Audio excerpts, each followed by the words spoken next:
አመታዊ ግብይታቸው ከብር 2 ሚሊዮን ብር ቢያንስም በገቢ ግብር አዋጅ 979/2007 ያው እንደተሻሻለ አንቀጽ 50 መሰረት የደረጃ ለግብር ከፋዮች ተብለው የማይመደቡ የሙያ አገልግሎትን የሚሰጡ ማናቸውም ሰዎች ለተጨማሪ እሴት ታክስ እንዲመዘገቡ ማድረግ አስፈላጊ ሆኖ በመገኘቱ ይላል። ያከፋፈል ስርዓቱ የህግ ማዕቀፉ ሞልድ መደረግ ያለበት ባለን የኢኮኖሚ ስታተስ ባለን የትራንዛክሽን ባህሪ መሰረት ተደርጎ ነው እንጂ እንዲህ በዘርፍ ጫን የሚደረግ አይነት ከሆነ በጣም አደገኛ ያከፋፈል ስርዓት ነው የሚኖረን። መጀመሪያ አድቫንስ ወይም ደግሞ የቅድመ ክፍያ በሚል ክፍያ ይፈጸምላቸዋል።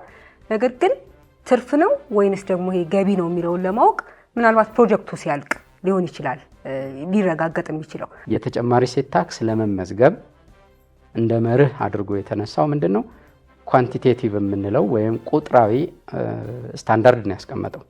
ቁጥራዊ ስታንዳርዱ 2 ሚሊዮን እና ከዛ በላይ የሆነ አመታዊ ትራንዛክሽን ያለው ግብር ከፋይ ለተጨማሪ እሴት ታክስ የመመዝገብ ግዴታ እንዳለበት። ከዚህ ከዳኝነት አከፋፈሉ ጋር ገንዘቡ ከፍ በማለቱ የጠበቆች ቁጥር በመጨመሩ ሰዎች የመክፈል አቅማቸው በጣም እያነሰ ከመሄዱ ጋር ተያይዞ በጣም ብዙ ጠበቆች እንደሚያውቁት በጣም ብዙ ራሳቸውን እንኳን ለማቋቋም ችግር አለባቸው። አዋጁ እንደዚህ አድርጎ አልከፋፈለም። የሰጠው 30 ቀን ነው። በቀጣዩ 30 ቀን ግብር ከፋዩ በተመቸው ቀን ግብሩን መክፈል አለበት ተብሎ ተቀምጧል። ነገር ግን አፈጻጸም ላይ ግብር ከፋዩን በሚያጨናንቅ መልኩ የሆነ ብራኬት ውስጥ ብቻ በዛ ቀን ሪፖርት አድርግ ካላረክ ትቀጣለህ የሚል ያፈጻጸም ጃንክ ወይም ደግሞ እንዲህ አይነት ችግር አለ።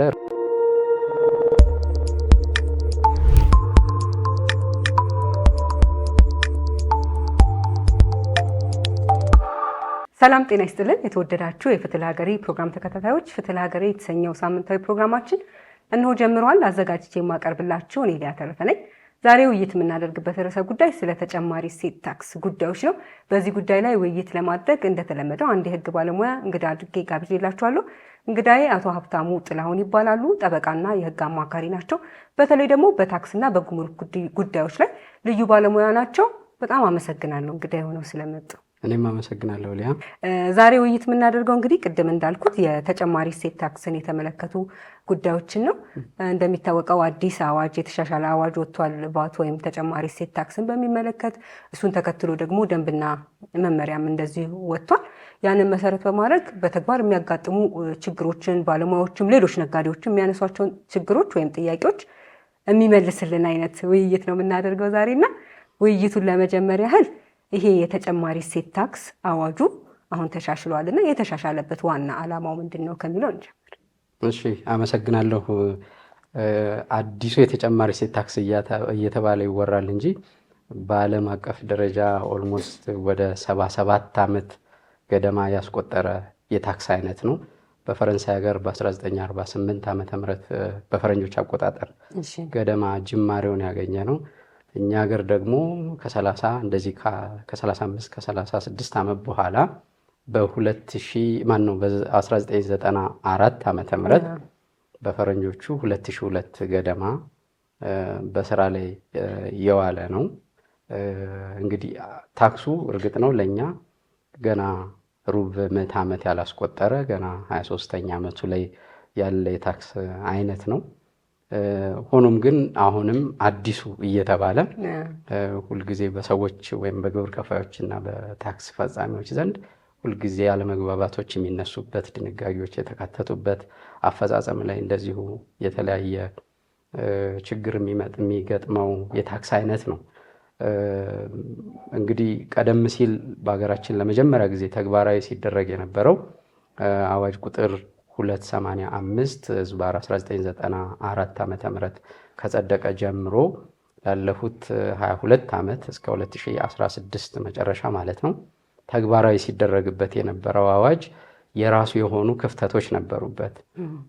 ልምዱን ባለመኖሩ ምክንያት ዋናው አዋጅ ላይ መቀመጥ ያለባቸው መርሆች ልዩ መርህና ጠቅላላ መርህ፣ ሁሉን የታክስ ከፋዮች የሚገዛ መርህና የተወሰነውን የታክስ አፈጻጸም ስርዓት የሚመራ መርህ ተነጣጥሎ መቀመጥ ሲገባው ብትንትን ብሎ ምናልባትም አሁንም ድረስ ይፈጸሙ የምናያቸውን ማለትም እናት አዋጁ ላይ የሌለ ማስፈጸሚያ ተዋረድ ህጎች ላይ እየተካተተ ባተረጓጎም ግድፈት በምን ከአዋጁ ጽንሰ ሐሳብ ውጪ አፈጻጸም ላይ ችግር ሲፈጥር ነበር። ዋናው ችግሩ የአዋጁ ኮምፕሬሄንሲቭ አለመሆን ወይም ደግሞ ጥንቅቅ ብሎ በጥራት አለመደራጀት አንዱ ክፍተት ነበር። ሁለተኛው የሀገራችን የኢኮኖሚ እድገት ከጊዜ ወደ ጊዜ እየጨመረ መጥቷል። ለምሳሌ የዋጋ ግሽበት ወይም ደግሞ የመግዛት የገንዘብ የብር የመግዛት ምጣኔ በየጊዜው እየጨመረ መሄድ ወይም ኢንፍሌሽን ሬቱ ከፍ እያለ መሄድ ራሱን የቻለ አንድ ሁኔታ ነው ማለት ነው። ቀደም ሲል ለምሳሌ 500 ሺህ እና ከዛ በላይ ያሉ የተጨማሪ እሴት ታክስ ተመዝጋቢ ናቸው ተብሎ መጀመሪያ ላይ ተደንግጎ ነበር። በኋላ ላይ ማሻሻያ ተደርጎ ከ1 ሚሊዮን ብር በላይ ሆነ። አሁን ደግሞ ከ2 ሚሊዮን ብር በላይ ማሻሻያ እንዲደረግ ሆነ ማለት ነው። ስለዚህ ሁለተኛ ነጥብ ብለን የምናነሳው የትሬሾልድ ወይም ደግሞ የመመዝገብ ግዴታ ያለባቸውን ሰዎች ማን ይሁኑ የሚለውን ከፍ ለማድረግ ታስቦ ማለት ነው። ሶስተኛ የተጨማሪ እሴት ታክስ በኢትዮጵያም ሆነ በዓለም አቀፍ ደረጃ መዳረሻ መሰረት ተደርጎ ታክስ የሚጣልበት የታክስ አይነት ነው። መዳረሻ ወይም ደግሞ ዴስቲኔሽን ፕሪንሲፕል ማለት የመጨረሻ ተጠቃሚው ማን ነው፣ የት ነው ያለው የሚለውን ታሳቢ ያደርጋል። ስለዚህ የተወሰኑ ትራንዛክሽኖች በተለይም ውጭ ሀገር ወይም ሩቅ ሀገር ሆነው ኢትዮጵያ ውስጥ አገልግሎት የሚሰጡ ግብር ከፋዮች ሊከፍሉ የሚገባውን የተጨማሪ እሴት ታክስ ሳይከፍሉ ቆይቷል። ይህ በቀድሞ የህግ ማዕቀፍ ክፍተት የነበረ፣ በአሁኑ የህግ ማዕቀፍ ደግሞ በሚገባ ተሸፍኖ ተካቶ ውጭ ሀገር ሆነው አገልግሎት እዚህ ኢትዮጵያ ውስጥ ላለ ነዋሪ የሚሰጡ ተቋማት ግብር ለታክሱ ተመዝግበው ግብሩን እንዲከፍሉ የተገደዱበት ሁኔታ ነው ያለው። ስለዚህ የታክስ መረቡን በማስፋት ረገድ አንድ እርምጃ ወደፊት የሄደ የተጨማሪ እሴት ታክስ ማሻሻያ አዋጅ ነው ብለን ማለትን መውሰድ እንችላለን። ሌላው አሁንም ከዘመናዊነት ጋር ተያይዞ በኤሌክትሮኒክስ መረብ የሚከናወኑ ትራንዛክሽኖች አሉ ወይም ግብይቶች አሉ። በቀድሞ አዋጅ እነዚህ አይነት ትራንዛክሽኖች አልተካተቱም ነበር። በአሁኑ ግን እንዲካተቱ ሆኖ አዋጁ ተፈጻሚ እንዲሆንባቸው ተደርጓል ማለት ነው። ሌላው የተጨማሪ እሴት ታክስ ዝቅተኛ ኢኮኖሚ ማህበረሰብ የሚጠቀምባቸውን አገልግሎቶችና ምርቶች ታክሱ እንዳይጫንባቸው ተደርጎ በጅምላው ከለላ ሲደረግባቸው ነበር። ነገር ግን ዝቅተኛ ኢኮኖሚ ደረጃ ያለው ማህበረሰብ እንዳይጠቀምባቸው ከለላ የሚሰጠው ለየትኞቹ ነው? ለየትኞቹስ መሰጠት የለበትም? ወይም ከታክሱ ነፃ የመሆን እድል የማይሰጥበት አግባብ ምንድን ነው የሚለውን አሁንም አዋጁ በዚህ ረገድ ነጥሎ አውጥታቸዋል። ለምሳሌ ትራንስፖርት አገልግሎት በቀድሞ አዋጅ ከተጨማሪ እሴት ታክስ ነፃ ነው። ውሃ፣ መብራት ወይም ኤሌክትሪክ አገልግሎት፣ የፋይናንሻል ተቋማት ወይም የባንኮች አገልግሎት፣ የመድን አገልግሎት በደፈናው ከታክሱ ነፃ ሆነው ታክሱ የማይሰበሰብባቸው የትራንዛክሽን ወይም የግብይት አይነቶች ነበሩ። ነገር ግን አሁን በአዲሱ የተጨማሪ እሴት ታክስ አዋጅ እና በተዋረድ ባሉ የማስፈጸሚያ ህጎቹ እነዚህ ዝቅተኛ ኢኮኖሚ ማህበረሰብ የሚጠቀምባቸውን አገልግሎቶች ብቻ ነጥሎ በመተው ሌላው ማህበረሰብ ወይም ደግሞ ሊከፍል የሚገባው ማህበረሰብ ተብሎ የሚገመተው የህብረተሰብ ክፍል ታክሱን እንዲከፍል ተደርጓል። ለምሳሌ ውሃና መብራት ብናነሳ እስከተወሰነ ለምሳሌ መብራት ከሆነ እስከተወሰነ ኪሎዋት ታክሱ ኤግዘምትድ ይሆናል። ከዛ በላይ ከተጠቀመ ግን ያ ተጠቃሚ አንድም የኤሌክትሪክ ፍጆታውን እያባከነው ነው፣ አለዛም ደግሞ በጣም ብዙ የሚጠቀምበት አቅም አለው። በጣም ብዙ የሚጠቀም ከሆነ ደግሞ ሊከፍል ይገባል የሚል ጽንሰ ሐሳብ ተነስቶ በአዋጁ በሚገባ በተዋረድ ባሉ ህጎችም እንደዚሁ በሚገባ ኢንከልኬት ተደርጎ እንዲካተት ሆኗል ማለት ነው።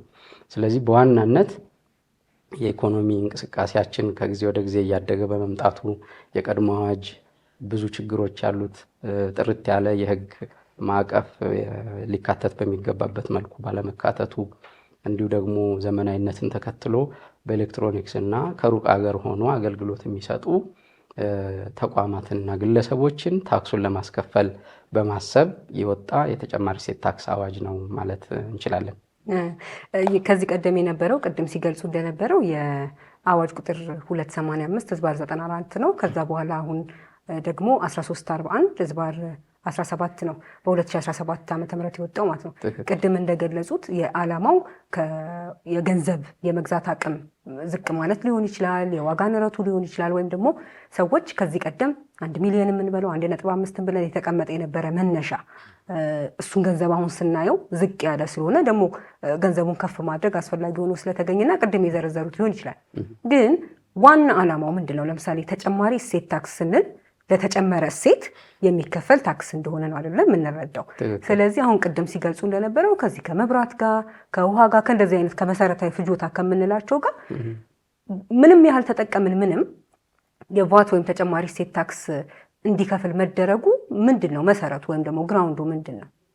ዋናውን ነጥብ እንደውም ላነሳው የሚገባውን የዘለልኩትን እንዳነሳው እድል ሰጠሽኝ። መንግስት 2016 መጨረሻ ላይ 2017 መግቢያ ላይ ሐምሌ 21 ይመስለኛል ከፍተኛ የሆነ የማክሮ ኢኮኖሚክ ሪፎርም ማሻሻያዎችን እያደረግኩ ነው ብሎ በሞኔታሪ ፖሊሲ ወይም የገንዘብ ፖሊሲ የምንለውን እንዲሁም ደግሞ የፊስካል ፖሊሲ ወይም ደግሞ ይሄ ገቢና ወጪን ፖሊሲ ማሻሻያ በስፋት ሲያደርግ እንደነበረ እናስታውሳለን። እነዚህ ፖሊሲዎች መንግስትን ከፍተኛ የሆነ ገንዘብ ከህብረተሰቡ የመሰብሰብ ማንዴት የሚጥሉ ወይም በሌላ አባባል መንግስት ከግብር ከፋዩ ማህበረሰብ የሚሰበስበውን ታክስ አሟጦ ከፍተኛ በሚባል ደረጃ እንዲሰበስብ አቅጣጫ የሚሰጥ ህግ ወይም የፖሊሲ አቅጣጫ እንደነበረ ማስታወስ እንችላለን።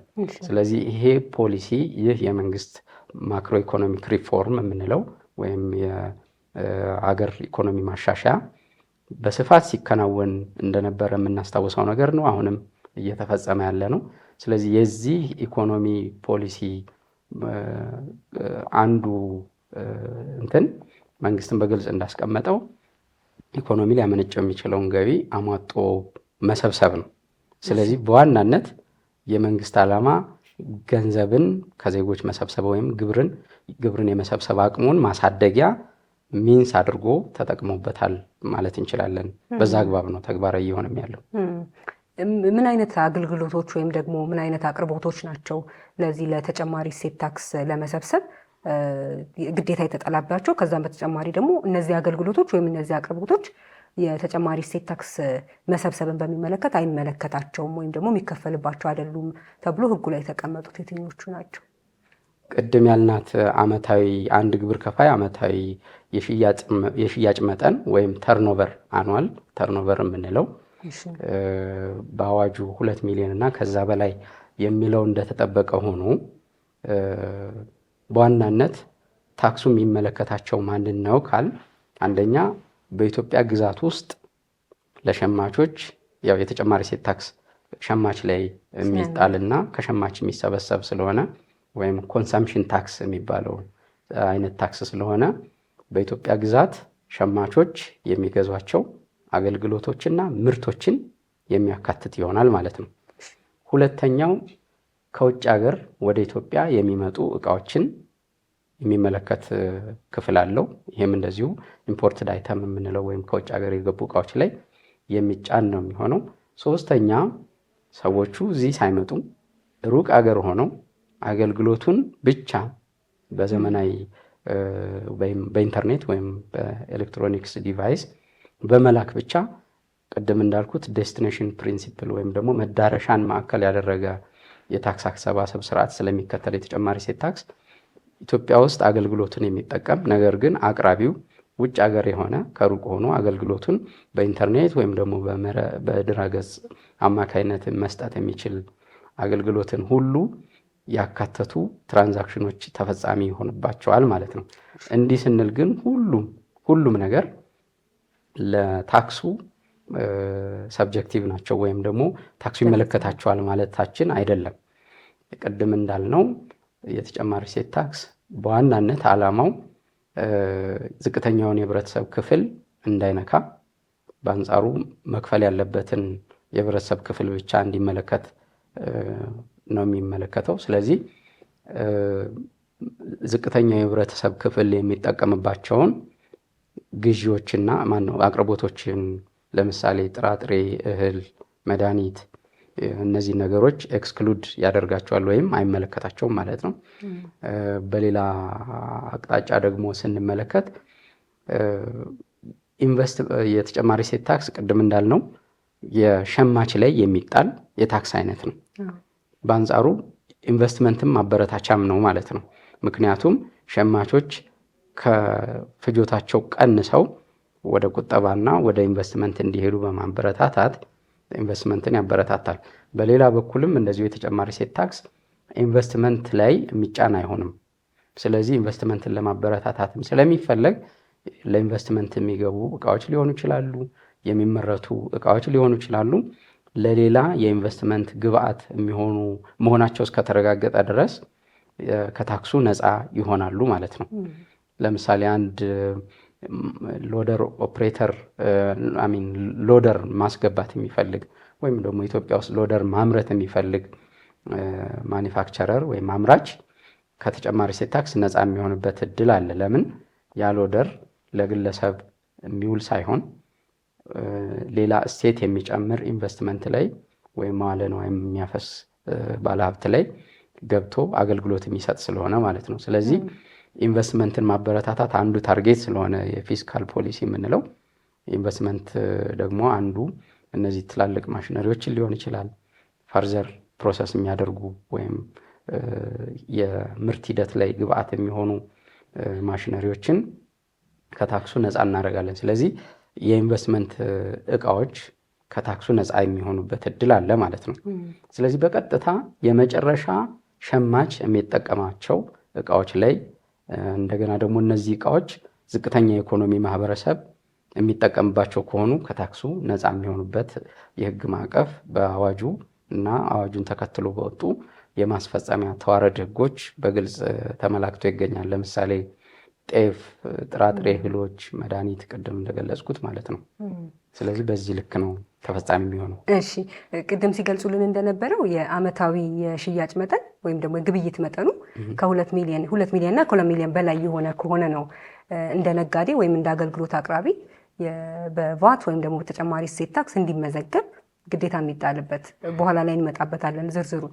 እንደዛ ስንል ደግሞ አሁን ሲገልጹልን እንደነበረው የተጨማሪ እሴት ታክስ ሸማቹ ላይ የሚጣል ከሆነ ነጋዴው ወይም አገልግሎት ሰጪው ያንን የሚሰበስበው ከሸማቹ ላይ ነው። ያ ማለት ለምሳሌ የሚሸጠው እቃ ዋጋ ላይ 15% ጨምሮ ከሸማቹ ይሰበስባል ማለት ነው። ስለዚህ ምናልባት የእቃዎቹ አይነት አሁን ሲገልጹልን እንደነበረው ለመሰረታዊ ፍጆታ የሚውሉ ወይም ደግሞ የዝቅተኛውን የህብረተሰብ ክፍል አፌክት እንዲያደርጉ የማይፈለግ ወይም ደግሞ እነሱ ላይ ጫና ማሳደር የሌለበት ሲሆን ያ ግልጽ ነው። ግን አንዳንዴ ምናልባት በተግባር አጋጥመውት ከሆነ እዚህ ላይ ስለሚሰሩ ቅድም ሲገልጹልን እንደነበረው ውጭ ሀገር ያሉ አገልግሎቱ ለዚህ ሀገር የሚሰጡት ቅድም እንደተባለው የዴስቲኔሽን ፕሪንሲፕል ወይም ደግሞ የመድረሻ መርህ የምንለውን ተከትለን ከሆነ አንዳንዴ የኮንሰልተንሲ ሰርቪስ የሚሰጡ ድርጅቶች ወይም ፒኤልሲዎች ይኖራሉ እና ሙሉ በሙሉ አገልግሎቱን የሚሰጡት ውጭ ሀገር ላለ ተቋም ይሆናል።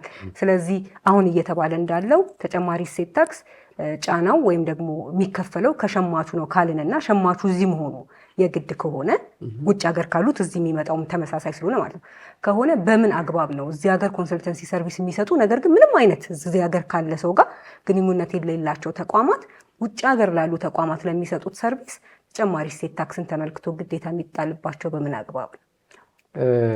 ቅድም እንዳልነው መዳረሻ መርህን አድርጎ የሚጣል ታክስ ነው ብለናል። ያ ማለት ለምሳሌ ኢትዮጵያ ታክስ ልታደርግ ከሆነ የተጨማሪ እሴት ታክስን ከግብይቶች ላይ የመጨረሻ ተጠቃሚው እዚህ ኢትዮጵያ ውስጥ መሆን መቻል አለበት ብለናል። በአንጻሩ አሁን እየነገርሽኝ ያለሽው በተቃራኒው ወደ ውጭ የሚወጣ ሲሆን ነው። አንፎርቹኔትሊ ኤክስፖርትድ አይተም ወይም ደግሞ ኤክስፖርት የሚደረግ አገልግሎትም ሆነ ምርት ከተጨማሪ እሴት ታክስ ነፃ ነው የሚደረገው። ይህም የሚሆነው ለምንድን ነው? ቅድም ጠቀስ ለማድረግ እንደሞከርኩት የፊስካል ፖሊሲ ወይም ደግሞ ይሄ የታክስና የገንዘብ ማስተዳደር ፖሊሲ አንደኛ የሀገርን ኢኮኖሚ ማሳደግ ነው። ሀገራት ብዙ የሚቸገሩት በተለይም እንደኛ አይነት አዳጊ ሀገራት የሚቸገሩት ኢንተርናሽናል ትሬድ ባላንስ የሚባል አለ፣ ወጪና ገቢውን ባላንስ ማድረግ። ስለዚህ የእኛ ሀገር ምርት ወደ ውጭ እየሄደ ተወዳዳሪና ዶላር የሚያስገኝ እንዲሆን እዚህ ሀገር ወደ ውጭ የሚወጣ ምርት ማናቸውም አይነት ምርት ማለት ነው ከተጨማሪ እሴት ታክስ ነፃ ይሆናል። ለምንድን ነው የሚሆነው?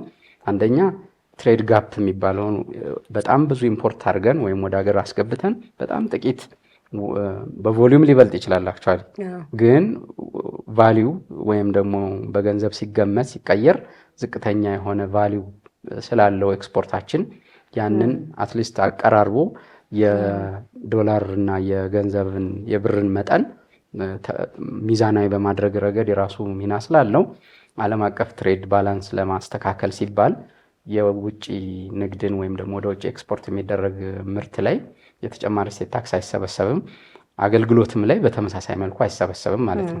ስለዚህ መዳረሻ ፕሪንሲፕል እዚህ ሀገር ውስጥ የሚደርሰውን ብቻ ይሆናል። ስለዚህ የእኛን ሀገር ምርት መዳረሻ ፕሪንሲፕልን ተገን አድርጎ መዳረሻው ሀገር ታክስ የሚያደርገው ካልሆነ በቀር እኛ ታክስ አናደርገውም ማለት ነው። ለተጨማሪ እሴት ታክስ የተመዘገበ ግብር ከፋይ ያለበት ግዴታ ምንድን ነው? ከመሰብሰብ በዘለለ ግዴታዎቹ ወይም ደግሞ አሁን ከዚህ ቀደም ያለውን ቅድም ሲወራ እንደነበረው ሲገልጹልን እንደነበረው ለሀገራችን አዲስ ነው ማለት ያስቸግራል። አሁን 94 ላይ ስለሆነ የተጀመረው ግን ስቲል የተጨማሪ እሴት ታክስ የሚመዘገቡት ውስን የሆኑ ወይም ደግሞ በልዩነት ቅድም የተቀመጠው ሪኳየርመንት የሚያሟሉ ስለሆነ እሺ ተመዘገቡ። ከዛ በኋላስ ምንድን ነው የሚኖርባቸው ግዴታ? ከሌሎች የተጨማሪ እሴት ታክስ ግብር ከፋይ ካልሆኑ ግብር ከፋዮች በተለየ ያለባቸው የሚቀመጥ ግዴታ ምንድን ነው?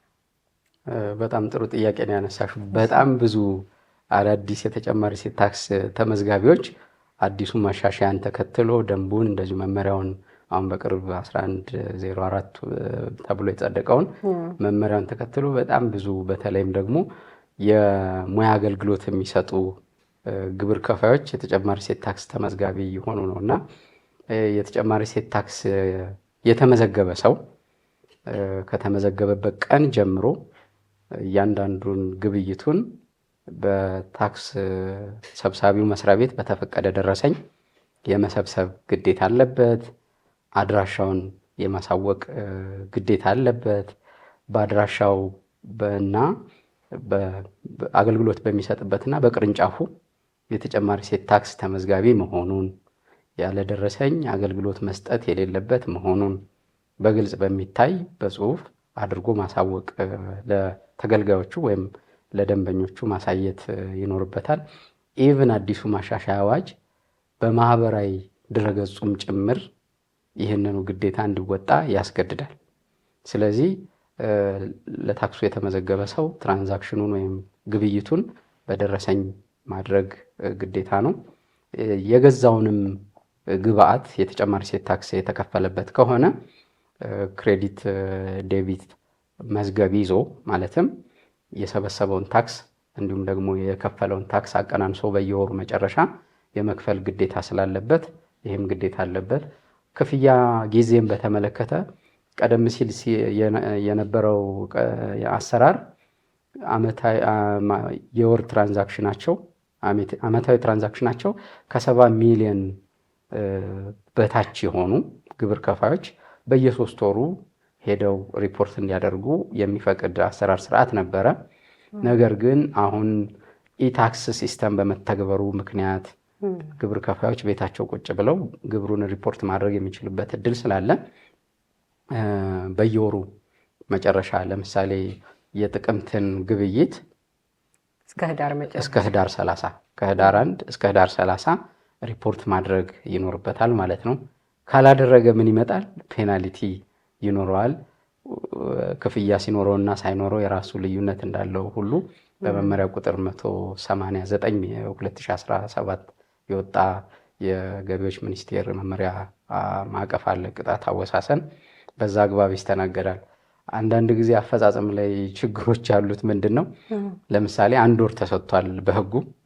ነገር ግን ግብር ከፋዮች በአልፋቤት ተከፋፍለው ከኤ እስከ ቢ ከኤ እስከ ዲ መጀመሪያው ሳምንት ከኢ እስከ ምናምን ሁለተኛው ሳምንት አዋጁ እንደዚህ አድርጎ አልከፋፈለም። የሰጠው 30 ቀን ነው።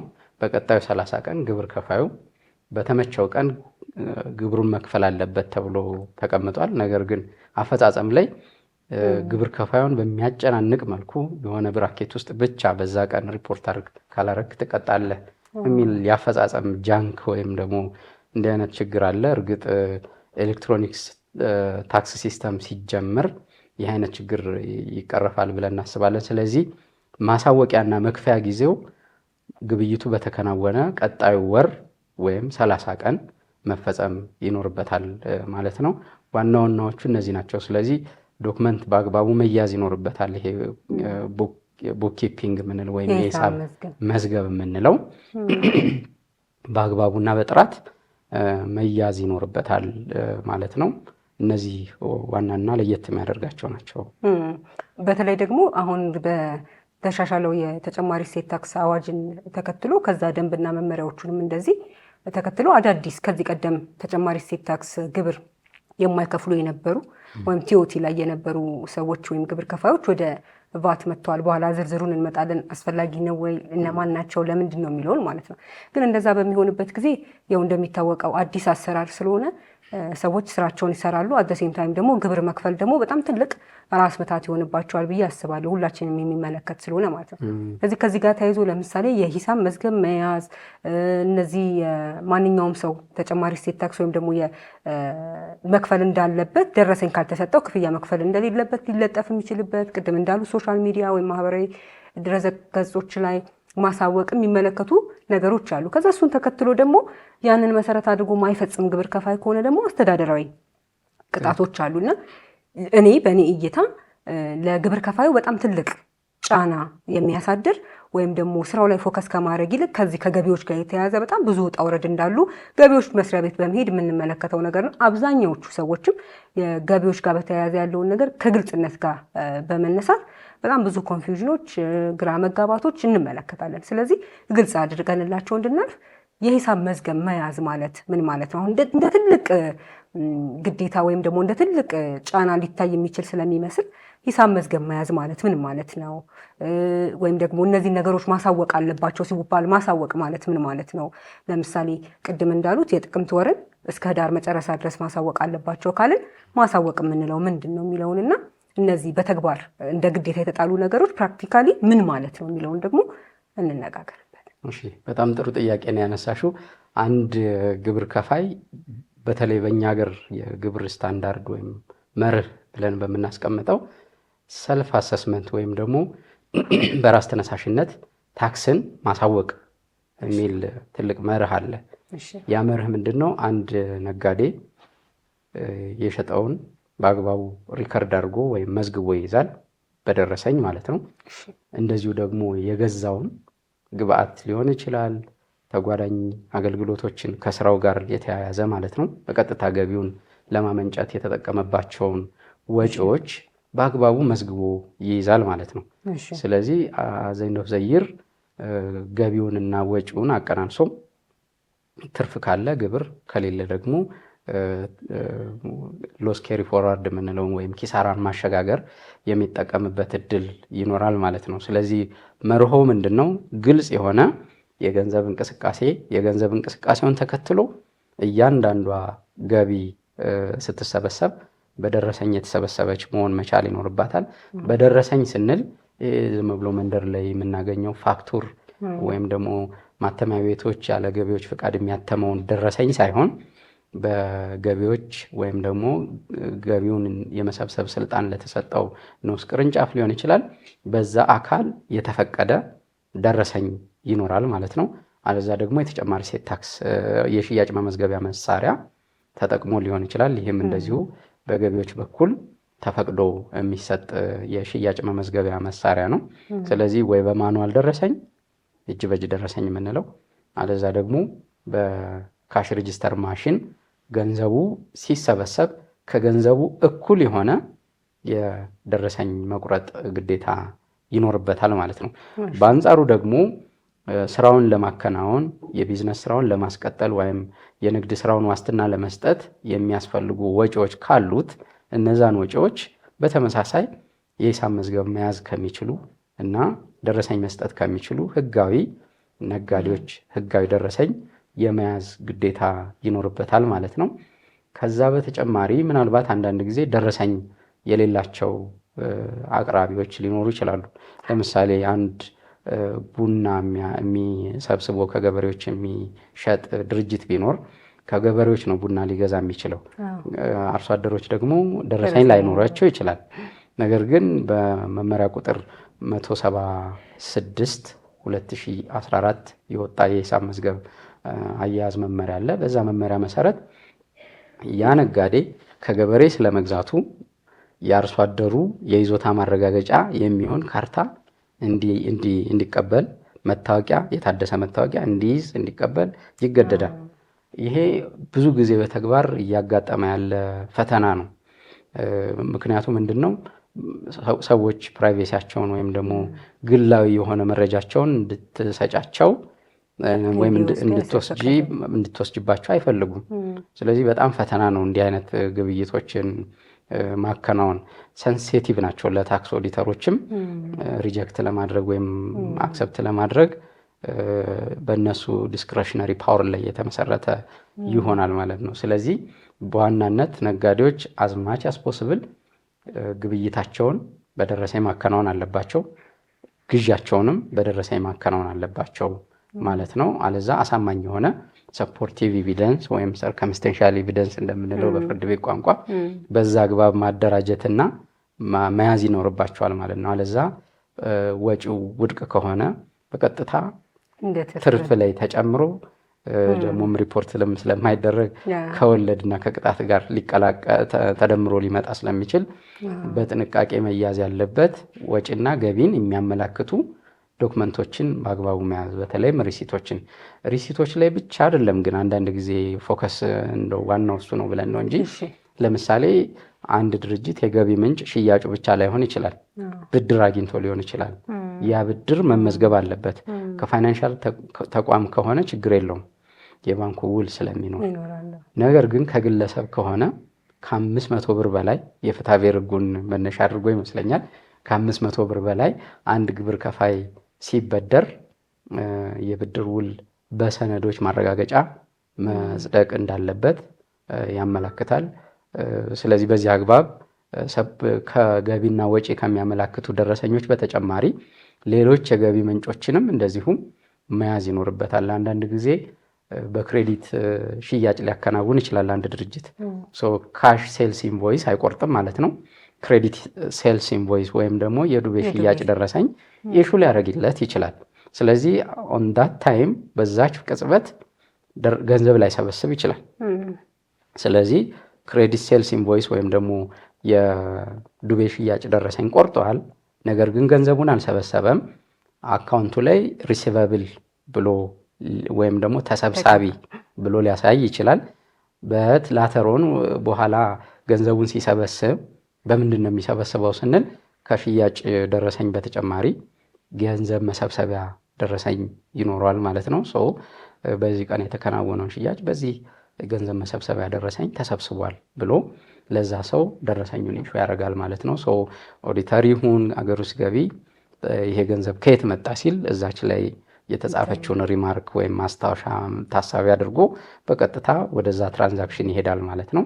ብድርም ከሆነ በተመሳሳይ በገንዘብ መሰብሰቢያ ደረሰኝ ይሰበስባል ማለት ነው። ስለዚህ የሂሳብ መዝገብ የመያዝ ግዴታ አለበት የምንለው ግብር ከፋይ እነዚህን ግዴታዎችን በአግባቡ የመወጣት ግዴታ ይኖርበታል ማለት ነው። ከዚህ ከገቢና ወጪን መያዝ ጋር በተያያዘ አሁን እንደተገለጸው የሂሳብ መዝገብ መያዝ ሲባል የተሰበሰበ ገቢ ከዛ በኋላ ደግሞ የወጣ ወጪ ወይም ደግሞ እንደ ወጪ የምናየው ወይም ለዛ ስራ ፐርፐዝ ይወጣ ብለን በኋላ ላይ ሊቀናነስ የሚችል ነው።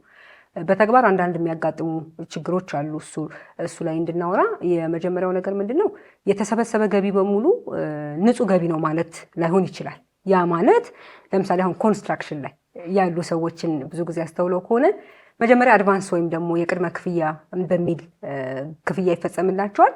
ነገር ግን ትርፍ ነው ወይንስ ደግሞ ይሄ ገቢ ነው የሚለውን ለማወቅ ምናልባት ፕሮጀክቱ ሲያልቅ ሊሆን ይችላል ሊረጋገጥ የሚችለው። አሁን ቅድም ስንለው እንደነበረው በየወሩ ሪፖርት ማድረግ ግዴታ ያለብን ከሆነ የተሰበሰበ ገቢ በሙሉ እንደ ትርፍ ሊያዝ ነው፣ ከዛ በኋላ ግብር ሊከፈልበት ነው ማለት ነው። እንደዛ በሚሆንበት ጊዜ በኋላ ላይ በተግባር በጣም ብዙ ችግሮች አሉ። አንዳንዴ የሚፈጠረው ችግር ምንድነው? አይ ይሄ አድቫንስ ፔመንት ስለሆነ ትርፍና ኪሳራዬን ገና ስላላወቅኩት ፕሮጀክቱ ሲያልቅ ነው የማሳውቀው ብለው ሌት ይሆናሉ ለማሳወቅ። ከዛ መጨረሻ ላይ ፕሮጀክቱ ሲያልቅ ሲያሳውቁ ይሄ ነው ትርፌ ብለው በሚያሳውቁበት ጊዜ መጀመሪያ የተሰበሰበ ገቢ ስላለ ቅድም እንደተባለው ወለድና ቅጣትን ጀምሮ በጣም በርካታ የሆኑ ከገቢዎች ጋር ያሉ አለመግባባቶችን እንመለከታለን። ምክንያቱም ግብር መሰብሰብ ያለበት እንደሚታወቀው ከትርፍ ላይ ነው። የተጨማሪ እሴት ታክስም እንደዛው ማለት ነው፣ አሁን ቅድም ሲሉ እንደነበረው። ስለዚህ እሱ ላይ በተያያዘ በተግባር ያለውን አስመልክቶ ከዚህ የዱቤ ሽያጭና አድቫንስ ፔመንት ልዩነቱን እንድናሳይና ከዛ በተጨማሪ ደግሞ እንደዚህ አይነት የስራ እንቅስቃሴ ላይ ወይም ንግድ ላይ ያሉ ሰዎች ካሉ ከቫትን ወይም ደግሞ የተጨማሪ እሴት ታክስ በሚያሳውቁበት ጊዜ ማድረግ ያለባቸው ጥንቃቄ ምንድን ነው? በተግባር ደግሞ ገቢዎች ላይ ያሉ ሕግን ያልተከተለ አሰራሮች ካሉ ደግሞ እነሱ መስተካከል አለበት የሚሉት ካለ እሱንም እናውራ። በጣም ጥሩ ጥያቄ ነው ያነሳሽው። ቅድም ገቢና ወጪን በአግባቡ መመዝገብ አለበት ብለን በኋላ እነዚህ ትራንዛክሽኖች በምንድን ነው የሚፈጸሙት የሚለውን ሳናየውን ያለፍነው እና በዚህ ረገድ የባንክ ስቴትመንት ለአንድ ግብር ከፋይ በጣም ወሳኝና ትልቅ ሮል ያለው ነው። በተለይ ለታክስ ኦቶሪቲው ወይም ለግብር ሰብሳቢ መስሪያ ቤት የመረጃ ምንጭ አንዱ ባንኮች ናቸው። ስለዚህ አንድ ነጋዴ የገንዘብ እንቅስቃሴው በባንክ ሲንቀሳቀስና በሂሳብ መዝገቡ የሚንቀሳቀሰው በተቻለ መጠን ተመሳሳይ መጣጣም መቻል አለበት። ሪኮንሳይልድ መሆን አለበት። ሪኮንሲሌሽን ባልተፈጸመ ቁጥር ጋፕ አለ። አይዘር ያልተመዘገበ ወይም ሪኮግናይዝድ ያልተደረገ ገቢ አለ ኦር ቡክኪፒንጉ ወይም ሬጂስተርድ የመመዝገብ ሂደቱ ክፍተት እንዳለበት ታክስ ኦቶሪቲ ኦዲተርስ በደንብ ይረዳል ማለት ነው። ስለዚህ በተቻለ መጠን አንድ ግብር ከፋይ የባንክ ገንዘብ እንቅስቃሴ ወይም ደግሞ የተቀበለው ክፍያ whether it is advance payment or actual payment በተቻለ መጠን ከሂሳብ መዝገቡ ጋር ተመጣጥሞ ወይም ደግሞ ተጣጥሞ መሄድ ቢቻል መልካም ነው። ቅድም ያነሳሽው ቅድመ ክፍያ ትራንዛክሽን እንዳልሆነ እሙን ነው። ነገር ግን ትራንዛክሽን ካልሆነ ምንድን ነው ታዲያ የሚለውን ለማስረዳት ሊቸገር ይችላል። አንዳንድ ጊዜ ደንበኞች ወይም ደግሞ ሸማቾች ቀድመው ሊከፍሉ ይችላሉ። በአንጻሩ ስራው በፍጥነት ላይ ጀመር ይችላል። በዚህ ረገድ ጥሩ ማመለከቻ የሚሆነው የኮንስትራክሽን ዘርፍ ስራ ነው። የገቢ ግብር አዋጁም ሆነ ታች ያለችው መመሪያ ቁጥር 176 የተጠናቀቀ ግንባታ በመቶኛ ተቀምጦ ክፍያው በዛ ልክ መፈጸም እንዳለበት ያመለክታል። ያ ማለት ፐርሰንቴጅ ኦፍ ኮምፕሊሽን የሚለውን ጽንሰ ሐሳብ የያዘ ክፍያ መከፈል መቻል ይኖርበታል። ለምሳሌ ለ36 ወር የተያዘ ግንባታ ቢኖር በእያንዳንዷ ወር በእያንዳንዷ የህንፃ አፈጻጸም እርከን አማካሪ መሐንዲስ አለ። የህንፃው ጠቅላላ ኮንስትራክሽን ወይም ግንባታ ሂደት ምን ያህል ይፈጃል፣ ምን ያህል ወለል ላይ ሲደርስ ምን ያህል ተከናወነ ማለት ይቻላል የሚለውን አስልቶ 20% ግንባታው ስለተጠናቀቀ የ20% የአገልግሎት ክፍያ ይፈጸምለት ተብሎ በአማካሪ መሐንዲስ ሲረጋገጥ ተጠቃሚ መሐንዲስ ባለሀብትም ይቅርታ በዛ ልክ ክፍያውን ይፈጽማል ማለት ነው። ስለዚህ በተፈጸመው የግንባታ መጠን ልክ ገንዘቡ ቢሰበሰብ መልካም ይሆናል። አለዛ ቅድመ ክፍያ ትራንዛክሽን አይደለም፣ ግን ማስረዳት የሚቸገር ከሆነ እንዲህ አይነት ክፍያዎች ቶሎ ተብሎ ደረሰኝ ቢቆረጥላቸው መልካም ነው የሚሆነው። ገቢዎችም አድቫይዝ የሚያደርገው ቅድመ ክፍያ ነው ብለሽ ብትሄጂ ለምሳሌ ዊዝሆልድ መደረግ ላይችል ይችላል። ግን ያ ቅድመ ክፍያ በምን ኮንቴክስት ወይም በምን አግባብ ተቀበልኩ ብሎ ለማስረዳት የሚቸገር ከሆነ ትራንዛክሽኑ በተፈጸመበት ሰዓት ቢቀበልና ለዛ ትራንዛክሽን ደረሰኝ ቢቆርጥ ነው እንጂ ጥሩ የሚሆነው። እንዲህ አይነት የተንዛዙ መሀል ላይ የሚፈጠሩ ጋፖችን በተቻለ መጠን እያጠበበ ቢሄድ ከታክስ ተጠያቂነት ራሱን ነፃ ያደርጋል ብዬ አስባለሁ። ስለዚህ የባንክ ሪኮንሲሌሽን ወይም የባንክና የሂሳብ መዝገብ የገንዘብ እንቅስቃሴን ማጣጣም ሪኮንሳይል ማድረግ የአንድ የሂሳብ መዝገብ የመያዝ ግዴታ ያለበት ግብር ከፋይ ትልቁና ዋናው ኃላፊነቱ ነው። አንዳንድ ጊዜ የገንዘብ እንቅስቃሴያችን የሂሳብ መዝገብ እንቅስቃሴያችንን ፈጽሞ የማያሳይበት አጋጣሚ ሊገኝ ይችላል። በተለይም ደግሞ ግለሰብ ግብር ከፋይ በዚህ ረገድ ሊጠነቀቅ ይገባል። ምክንያቱም የሕግ ሰውነት የተሰጠው ድርጅት ከሆነ የሁለቱ ሰዎች እውቅና በሕግ ፊት በገቢዎች ፊት የተለያየ ስለሆነ ችግር ላይኖረው ይችላል፣ ማስረዳቱ እንደተጠበቀ ሆኖ። በአንጻሩ ግን ሶል ፕሮፕራይተር የምንለው ወይም ደግሞ የግለሰብ ግብር ከፋይ በሴቪንግ አካውንቱም አንቀሳቀሰው በቢዝነስ አካውንቱ ወይም በከረንት አካውንቱ አንቀሳቀሰው ከየት አመጣው የሚለው ጥያቄ በገቢዎች በኩል መነሳቱ ስለማይቀር ያው እንግዲህ ለገቢዎች የሚያስረዳበትን ሁኔታ በአግባቡ ማቅረብ ባልቻለበት ወቅት ሁሉ ተጠያቂነት ሊያመጣበት ስለሚችል እያንዳንዱን ነገር ከሂሳብ መዝገቡ እንቅስቃሴ ጋር ቢያጣጥም የተሻለና አዋጭ ነው ብዬ አስባለሁ። ግን አንዳንዴ አሁን ለምሳሌ በተለይ ሶል የሆኑ ድርጅቶችን ወይም ደግሞ በግለሰብ ስም የተመዘገቡ ድርጅቶችን ስናይ ብዙ ጊዜ የሚገቡ ስራዎች አሁን በስራው ምክንያት የሚገቡ ገቢዎችን በሚመለከት ለገቢዎች ሊያሳውቅ ይችላል የሂሳቡን ወይም ደግሞ እዚህ ባንክ ያለ በዚህ ሂሳብ ቁጥር ነው ስራ የምሰራው ብሎ ሊያሳውቅ ይችላል። ከዛ ውጭ ግን በግል በተለያዩ ምክንያቶች ደግሞ ገንዘቦች ሊገቡ ይችላሉ። ስለዚህ ገና ለገና የግል ድርጅት ስለሆነ ወይም ደግሞ በግለሰብ ስም የተመዘገበ ድርጅት ስለሆነ ግብር ከፋዩ ወይም ደግሞ ያንን ስራ የሚሰራው ሰው ይሄ ነው አካውንቴ ብሎ እስካሳወቀ ድረስ ሌሎች ወደ ግል አካውንቶች መሄድ ወይም ደግሞ ያላስመዘገበውን ማጣራት ግብር ከፋዩን ወይም ደግሞ ስራውን የሚሰራውን ሰው ካለማመን የመጣ ነው ወይንስ መንግስት የተሻለ ግብር መሰብሰብ ስላለበት ሰዎች የሚገባላቸውን ገንዘብ ወይም ደግሞ ያገኙትን ገቢ በሙሉ ከየት እንደሆነ የማጣራት ኃላፊነት መንግስትም ስላለበት እነሱም የማስረዳት ኃላፊነት ስላለባቸው ነው ወይ? ምክንያቴ ይህንን የምልበት በተግባር የሚያጋጥሙ በጣም ብዙ ነገሮች አሉ። ለምሳሌ ሰዎች በተለያየ ምክንያት ገንዘብ ሊገባላቸው ይችላል። ከቤተሰብ ሊሆን ይችላል፣ በብድር ሊሆን ይችላል። ግን ከስራው ጋር ላይገናኝ ይችላል። የግል ብድር ሆኖ ከስራው ጋር የማይገናኝ በፐርሰናል አካውንት ሊገባ ይችላል። ስለዚህ እያንዳንዷን የምትገባን ገቢ ወይም ደግሞ አካውንት ውስጥ የሚቀመጥን ገንዘብ ይሄ ኬት ያመጣው ነው ለምን ያመጣው ነው ብሎ መቆጣጠር ከምን የመነጨ ይመስሉታል?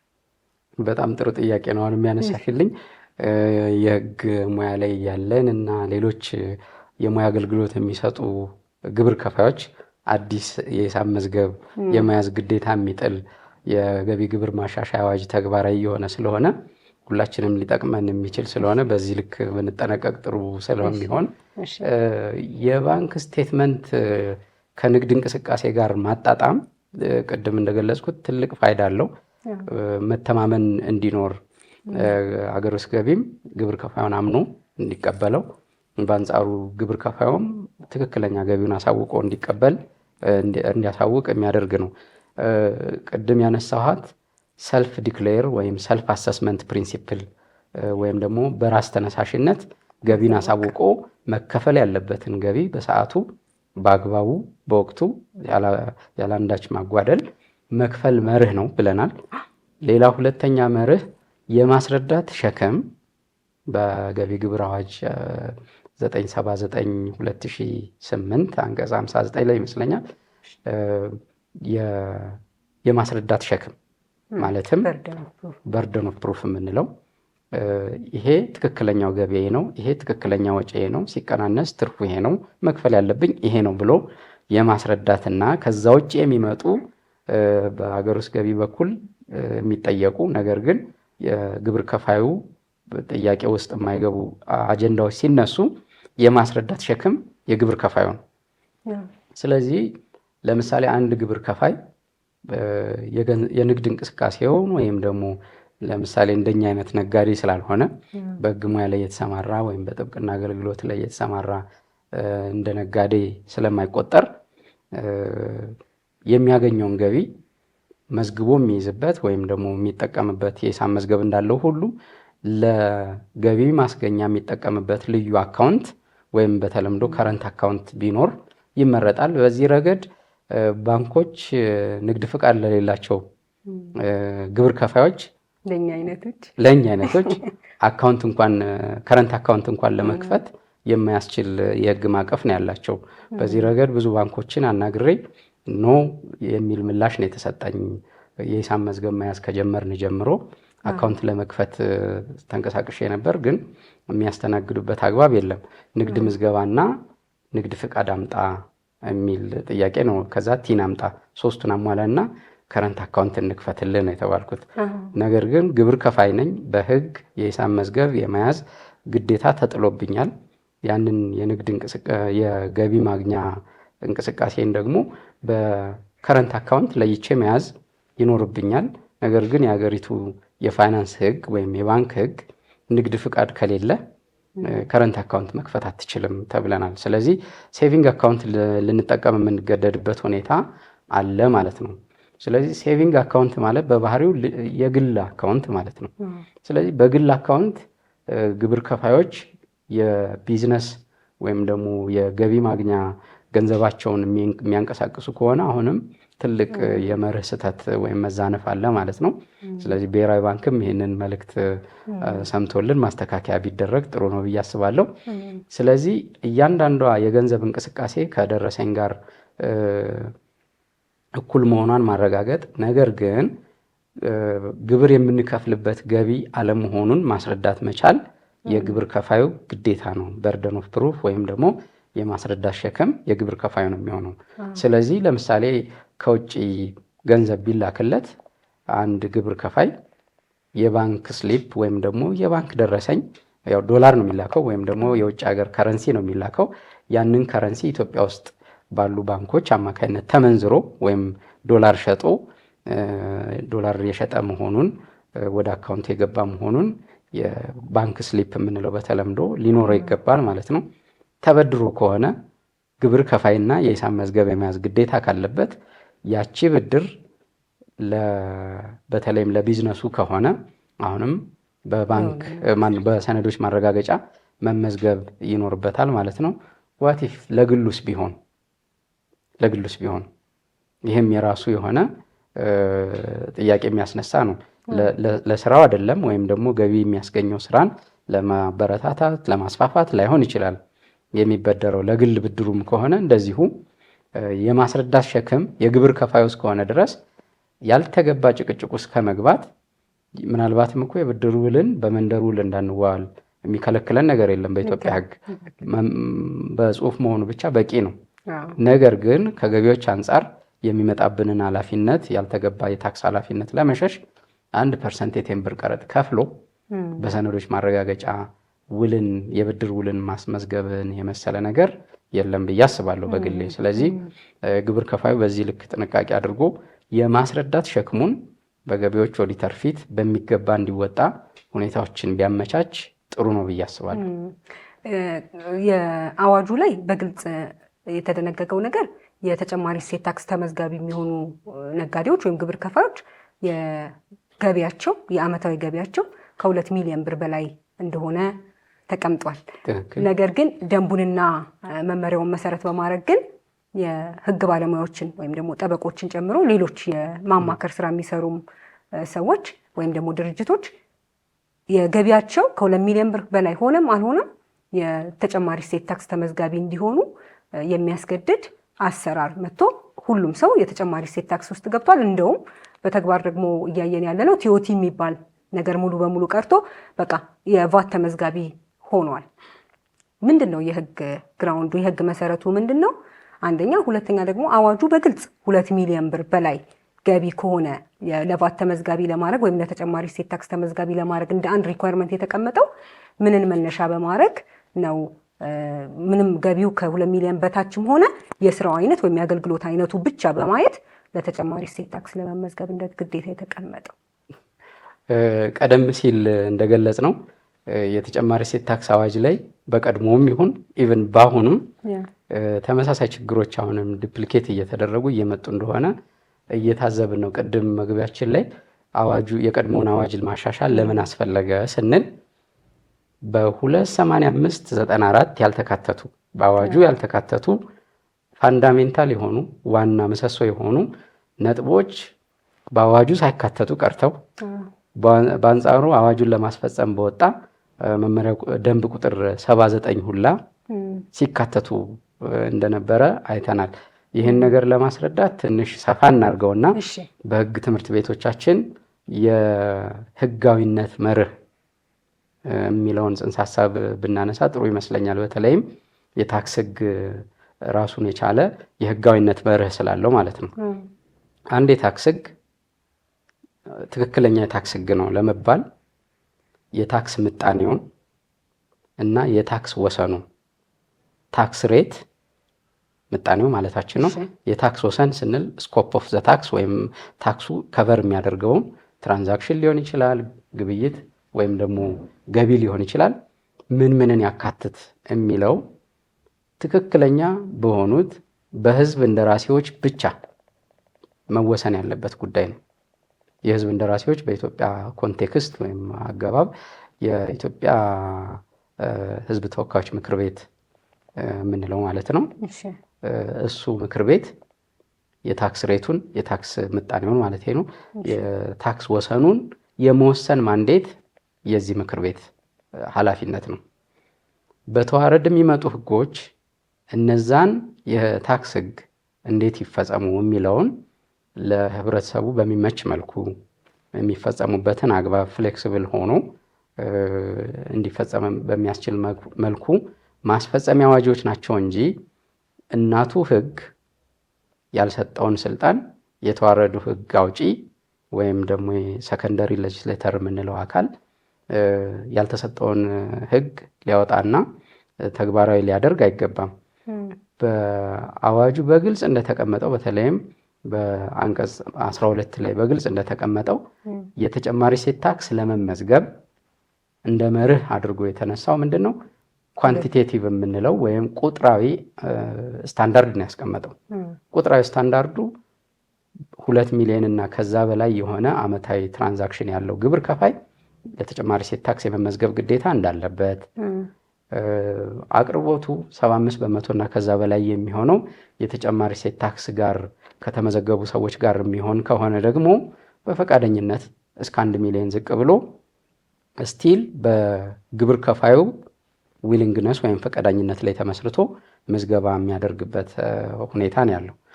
ከዛ ውጪ የገንዘብ ሚኒስቴር የተሰጠው ስልጣን ምንድነው? ይሄን ያፈጻጸም አውድ ወይም ደግሞ ስልጣን ሲያስፈጽም አስፈላጊ የሆኑ ግዴታዎችን የመጫን የመጨመር የመቀነስ ሁኔታ ሊኖር ይችላል ግዴታዎችን። ነገር ግን ይህንን ስታንዳርድ ከፍ ዝቅ ማድረግ አይችልም። ወራስ ይቺ መመሪያ ቁጥር 1104 2017 ነሐሴ 7 የጸደቀችው 2017 ማለት ነው። ቅድም ኳንቲቴቲቭ ወይም ደግሞ ቁጥራዊ ገደብ ከተቀመጠው ስታንዳርድ ውጪ ኳሊቴቲቭ ወይም ደግሞ ጥራታዊ ኢንሴንስ እንግዲህ ዘርፍን ለይቶ ለማለት ነው። ዘርፍን ለይቶ ለምሳሌ የሂሳብ የሙያ አገልግሎት የሚሰጡ ግብር ከፋዮችን ቁጥሩ ማተር አያደርግም፣ ግን አይነቱን መነሻ አድርጎ የተጨማሪ እሴት ታክስ እንዲመዘገቡ አስገድዷል። ይሄ በራሱ ትልቅ የህግ መፋለስ ነው ብዬ አስባለሁ በግሌ። ምክንያቱም ቅድም እንዳስቀመጥ ነው የተዋረድ ህጎች ዋናው ህግ የሰጣቸውን የማስፈጸሚያ አቅጣጫ ከማውጣትና ከመደንገግ ውጪ እናት ህጉ ያልሰጣቸውን የታክስ ወሰን ማብዛት መቀነስ አይችሉም። ስለዚህ ሊያስፈልግም ከሆነ በህዝብ ተወካዮች ምክር ቤት ወይም እናት ህጉን ያወጣው አካል አሻሽሎ በዚህ መልኩ ፍሌክሲብል እንዲሆን ካልሆነ በቀር በጣም አስቸጋሪ ነው። ሌላው የህጉ መፋለስ በዚህ እንዳለ ሆኖ ምንድነው አንድምታው? ቅድም ላልሽኝ አንደኛ ግብር ከፋይ በሙያው ላይ ተመስርቶ ላይሰንስ አውጥቶ የሚሰራ ስለሆነ፣ ሌላኛው ደግሞ ሙያ ፍቃዱን ሳይጠቀም ኦንሊ ላይሰንስ አውጥቶ በመስራቱ ብቻ ሁለቱ ግብር ከፋዮች የተለያየ ስታንዳርድ ሊኖራቸው ከሆነ የታክስ መርሁም አይቀበለውም እንዲህ አይነት አሰራር። ምክንያቱም አንዱና ትልቁ አሁንም የታክስ መርህ ከምንላቸው ውስጥ አንዱ እኩልነት መርህ ነው። ስለዚህ አንድ ግብር ከፋይ በሙያው ምክንያት ግብር የሚከፍል ስለሆነ ሌላኛው ደግሞ ከሙያው ሙያ ሳይጠቀም መደበኛ ላይሰንስ አውጥቶ የንግድ ፍቃድ አውጥቶ የሚሰራ ስለሆነ የቫት ተመዝጋቢ ካልሆነ ልዩነት እየፈጠረ ነው ማለት ነው መንግስት። ስለዚህ በዚህ ረገድ የዜጎች በሕገ መንግስቱ አንቀጽ 25 የተቀመጠውን በኩል የመታየት በኩል የመስተናገድ መብታቸውን እየተጋፋ ስለሆነ ትልቅ ስህተት ነው ብዬ አስባለሁ። የታክስ መርሆም በተመሳሳይ የሚቃረን ጽንሰ ሐሳብ የያዘ ስለሆነ ስለዚህ የሙያ ፍቃድ ስላላቸውና ግብር ከፋይ ብቻ ስለሆኑ የተጨማሪ እሴት ታክስ ተመዝግበው ግብር እንዲከፍሉ ማስገደድ አስቸጋሪ ነው አፈጻጸሙ የሚሆነው። የታክስ መርሆ አሁንም ከሚባሉት አንዱ ታክስ በባህሪው ሲምፕል መሆን አለበት፣ ቀላል መሆን መቻል አለበት። ኮምፕሌክሲቲውም በጨመረ ወይም ውስብስብነቱ የሚጨምር ከሆነም የግብር ከፋዩን አቅም ታሳቢ እያደረገ መሆን መቻል እንዳለበት መርሆ ተቀምጧል። ለምሳሌ አንድ የህግ ባለሙያ ወይም አንድ የምህንድስና ሙያ አጥንቶ የወጣ ወይም ደግሞ በስራ ልምድ ትንሽ ቆይቶ ወደ በግል ለመስራት የሚሞክር ሰው ዳይዋን የተጨማሪ እሴት ታክስ ተመዝገብ ቢባል ምንድን ነው የሚፈጠረው የሚለውን ማየት አለብን። አንደኛ አድሚኒስትሬቲቭ ኮስቱ ወይም ደግሞ የንግድ ስራውንና ግብሩን ለመክፈል የንግድ ስራውን እንግዲህ በላይሰንስ የሚያወጣ ከሆነ ነው ስራውን ለማከናወንና ታክሱን ለመክፈል የሚያወጣውን ወጪ ታሳቢ ማድረግ ያስፈልጋል። ለምሳሌ አሁን የሂሳብ መዝገብ የመያዝ ግዴታ ያለበት ሰው አዘይንዶ ዘይር አይዘር በባለሙያ የሂሳብ መዝገቡን አስመርምሮ ማቅረብ አለበት። በባለሙያ ማለት አካውንታንት መቅጠር ይኖርበታል ማለት ነው። አለዛ የውጭ ኦዲተር ቼክ ማድረግና አፕሩቭ ማድረግ አለበት የሂሳብ እንቅስቃሴውን። ስለዚህ በትንሹ 20 ሺህ 30 ሺህ እንኳን አይበቃውም ማለት ነው። እንግዲህ አንድ ጀማሪ ጠበቃ ወይም ደግሞ መሐንዲስ በዚህ ልክ እንዲህ አይነት አድሚኒስትሬቲቭ በርደን እንዲሸከም ማድረግ የታክስ ሕጉም ዓላማ አይመስለኝም። እናት ሕጉ ማለት ነው። የታክስ መርሆም ዓላማ አይደለም። ስለዚህ ዜጎችን በከፋ ሁኔታ እንዲጨናነቁና ሙያቸውን እንዲጠሉ ስራውን እንዲተዉ የማድረግ ሁኔታ ሊኖር ይችላል ማለት ነው። ሌላው ዝቅተኛ ወይም ጀማሪ ሲሆን በጣም ከፍተኛ የሆኑ ኬዞችን ላይሆን ይችላል ጠበቃ ሊይዝ የሚችለው። መሐንዲሱም በተመሳሳይ ቀለል ያሉ ሊሆኑ ይችላሉ። ስለዚህ ዝቅተኛ ኢኮኖሚ ደረጃ ያለው ማህበረሰብ የሚያገኙት እነዚህ ጀማሪዎች ናቸው ብዬ አስባለሁ በግሌ። ስለዚህ ሁሉም የተጨማሪ እሴት ታክስ ተመዝጋቢ ይሁን ከተባለ ስቲል የተጨማሪ እሴት ታክስ የሚከፈልበት አገልግሎት ነው አይደለም የሚለው ተጠያቂ የሚጠየቅ መሆኑ እንዳለ ሆኖ ዝቅተኛ የገቢ ምንጭ ያለው ማህበረሰብ የተጨማሪ እሴት ታክስ የሌለው የአገልግሎት ክፍያ ፈጽሞ እንዳያገኝ እየተደረገ ነው ማለት ነው። ስለዚህ ሸማቹም አማራጭ የሌለው የተጨማሪ እሴት ታክስ ተመዝጋቢ የሆነ አገልግሎት ሰጪ እንዲያገኘውና እንዲከፍል የሚያስገድድበት ሁኔታ ይፈጠራል ማለት ነው። ስለዚህ ምዝገባው እንደሌሎቹ ግብር ከፋዮች ከ2 ሚሊዮን እና ከዛ በላይ የሆነ አመታዊ ትራንዛክሽን ወይም ደግሞ ተርኖቨር ወይም ሽያጭ ያላቸው ግብር ከፋዮች ቢመዘገቡበትና በሂደት ደግሞ እነዚህ አይነት ዝቅተኛ የሆኑ የህብረተሰብ ክፍልን አገልግሎት የሚሰጡ ዝቅተኛ የገቢ ምንጭ ያላቸው የሙያ አገልግሎት ሰጪ ሆኑ ሌሎችም ያለ ተጨማሪ እሴት ታክስ አገልግሎቱን ቢሰጡ የተሻለ ነው ብዬ አስባለሁ። መመሪያዋን አይቻት ነበረ። ምንድነው ኢኳሊቲ ስኪም ሲጠቀም እንደነበረ የተርኖቨር ታክስን ማለት ነው። አሁን የ5% ልዩነቱ ያን ያህል እንትን ስላልሆነ እንደገናም ደግሞ አሳውቆ በመክፈል ረገድ ሁለቱም ተመሳሳይና ተቀራራቢ ስለሆኑ በሚል ነው ለማጠጋጋት የተሞከረው። ነገር ግን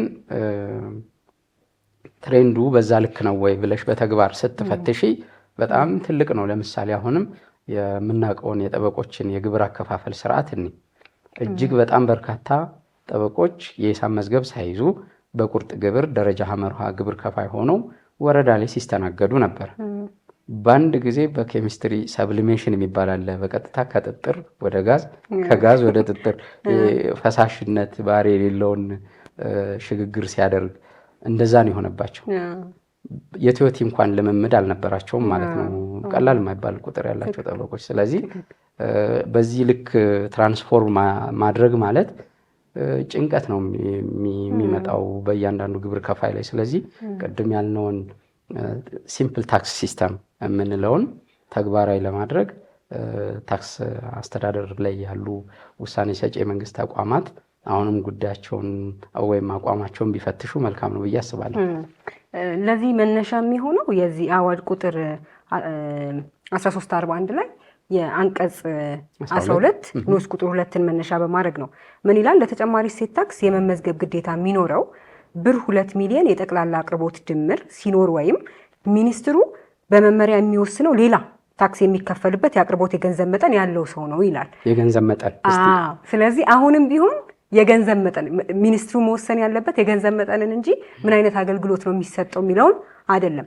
ከዛ ደግሞ ወይራስ የመመሪያ ቁጥር 1104 ዝባር 2017 መግቢያውን ስንመለከት ደግሞ አመታዊ ግብይታቸው ከብር 2 ሚሊዮን ብር ቢያንስም በገቢ ግብር አዋጅ 979 ዝባር 2007 ያው እንደተሻሻለ አንቀጽ 50 መሰረት የደረጃ ለግብር ከፋዮች ተብለው የማይመደቡ የሙያ አገልግሎትን የሚሰጡ ማናቸውም ሰዎች ለተጨማሪ እሴት ታክስ እንዲመዘገቡ ማድረግ አስፈላጊ ሆኖ በመገኘቱ ይላል። እኔም የምስማማውና እርሶም ቅድም በትክክል እንደገለጹት የትኛውም ደንብና መመሪያ መነሻ መሰረቱ መሆን ያለበት አዋጁ ነው። አዋጁ ላይ ደግሞ በግልጽ እንደተቀመጠው የሚሰጠው አገልግሎት ምንድን ነው የሚለው የተጨማሪ እሴት ታክስ ተመዝጋቢ ለመሆንና ላለመሆን እንደ መነሻ ወይም እንደ ቅድመ ሁኔታ የተቀመጠ ነገር አይደለም። የተቀመጠው 2 ሚሊዮን ብር ነው። ከዛም በተጨማሪ ደግሞ አንዳንዴ አሁን በተግባር የምናየው አሁን የገባንበት ነገር ስለሆነ እኛውን ጠበቆች ስለሆነን እኛ ላይ ቀጥታ የሚያርፍ ስለሆነ ሳይሆን እንደ ህግ ባለሙያ ኩዌስችን ማድረግ ስለሚያስፈልግ ነው። አፈጻጸሙና ህጉ ተጣጥሞ የሚሄድ ነው ወይ የሚለውን ማየት ስለሚጠበቅብን ማለት ነው። የመጀመሪያው ነገር ሲጀመር በመመሪያ የአማውንቱን ወይም ገንዘቡን በሚመለከት ወይ ከ2 ሚሊዮን በታችም ይሁን አገልግሎቱ ይሄን ይሁን አይሁን ብሎ በመመሪያ የተጨማሪ እሴት ታክስ ተመዝጋቢ አዋጁ ላይ በሌለ አግባብ መመሪያ ላይ እናንተ ደግሞ ተጨማሪ እሴት ታክስ ተመዝጋቢ መሆን ትችላላችሁ ማለት ይቻላል ወይ?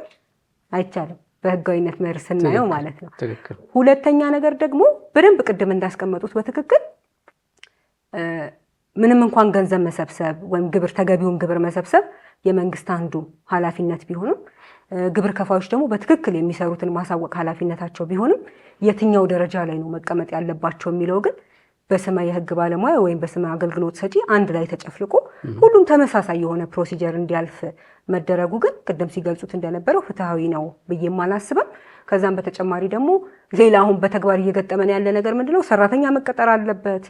አንዳንዴ እኮ በወርም በ2 ወርም እኮ ስራ ላይ ይገኝ የሚችልበት አሁን እንደ ጀማሪ ጠበቃ በጣም ብዙ እንኳንና ጀማሪ ጠበቃ ቀርቶ አሁን ስራ ላይ ያለ አሁን ከዚህ ከዳኝነት አከፋፈሉ ጋር ገንዘቡ ከፍ በማለቱ የጠበቆች ቁጥር በመጨመሩ ሰዎች የመክፈል አቅማቸው በጣም እያነሰ ከመሄዱ ጋር ተያይዞ በጣም ብዙ ጠበቆች እንደሚያውቁት በጣም ብዙ ራሳቸውን እንኳን ለማቋቋም ችግር አለባቸው። ስለዚህ ሰራተኛ መቅጠር አለብህ ቢያንስ 1 እና ከ5000 ብር 5000 ብር ወይም ደግሞ በላይ ደሞዝ ማሳወቅ አለብን። እንደዚህ አይነት ነገሮችን ስንመለከት በጣም ብዙ ጫና ይኖራልና ኢንካሬጅ አድርገን ወይም ደግሞ አበረታተን ወደ ተሻለ እንዲያድጉና የተሻለ ግብር ከፋይ እንዲሆኑ ከማድረግ ይልቅ ስራውን እንዳይሰሩ መቆም እንዲያቅታቸው አድርገን ላይሰንሳቸው እንዲመልሱ የምናደርግ ሆነ በጣም ችግር ነው።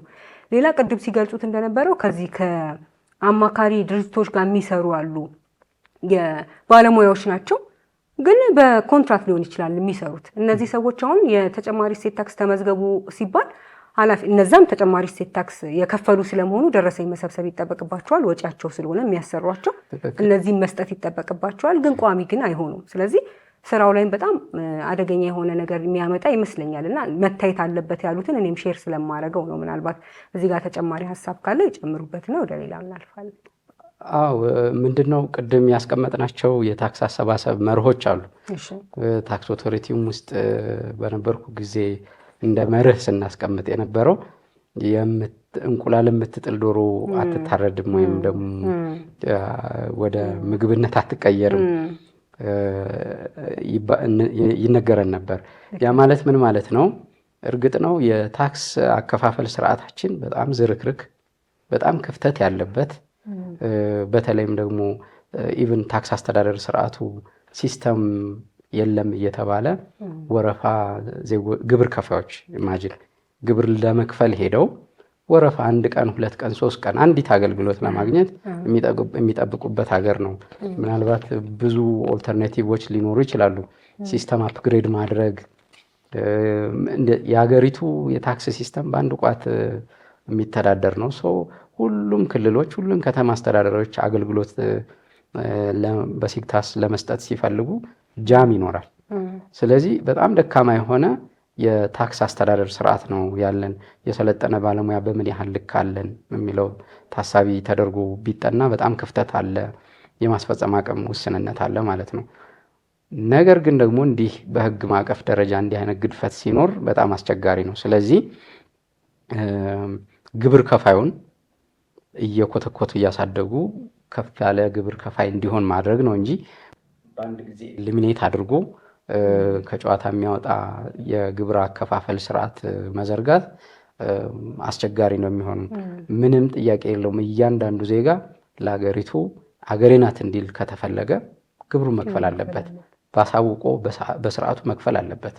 ይህንን ኮምፕሮማይዝ የሚያደርግ ግብር ከፋይ ካለ አስቸጋሪ ነው።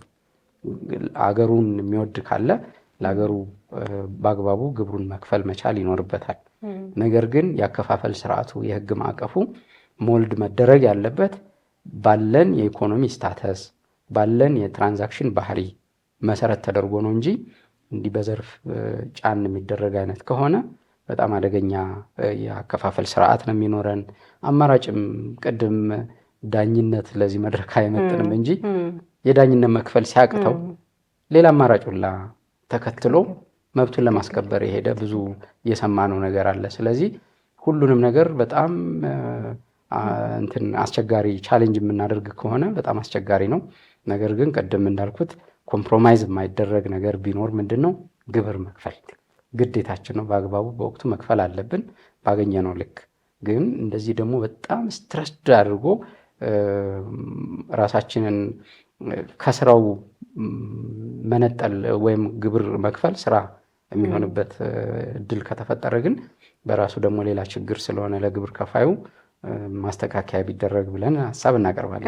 ከዛም በተጨማሪ ደግሞ ለምሳሌ ቅድም እንደተባለው ቲኦቲ ሲሆን 10% ነው፣ የቫት ሲሆን ደግሞ 15% ነው። ከዛ ዞሮ ደግሞ ደንበኞቻችሁ ላይ ነው እንጂ 15% የሚያልፈው ከናንተ የስራ ጫና ጋር የሚያገናኘው ነገር የለም ሊባል ይችል ይሆናል።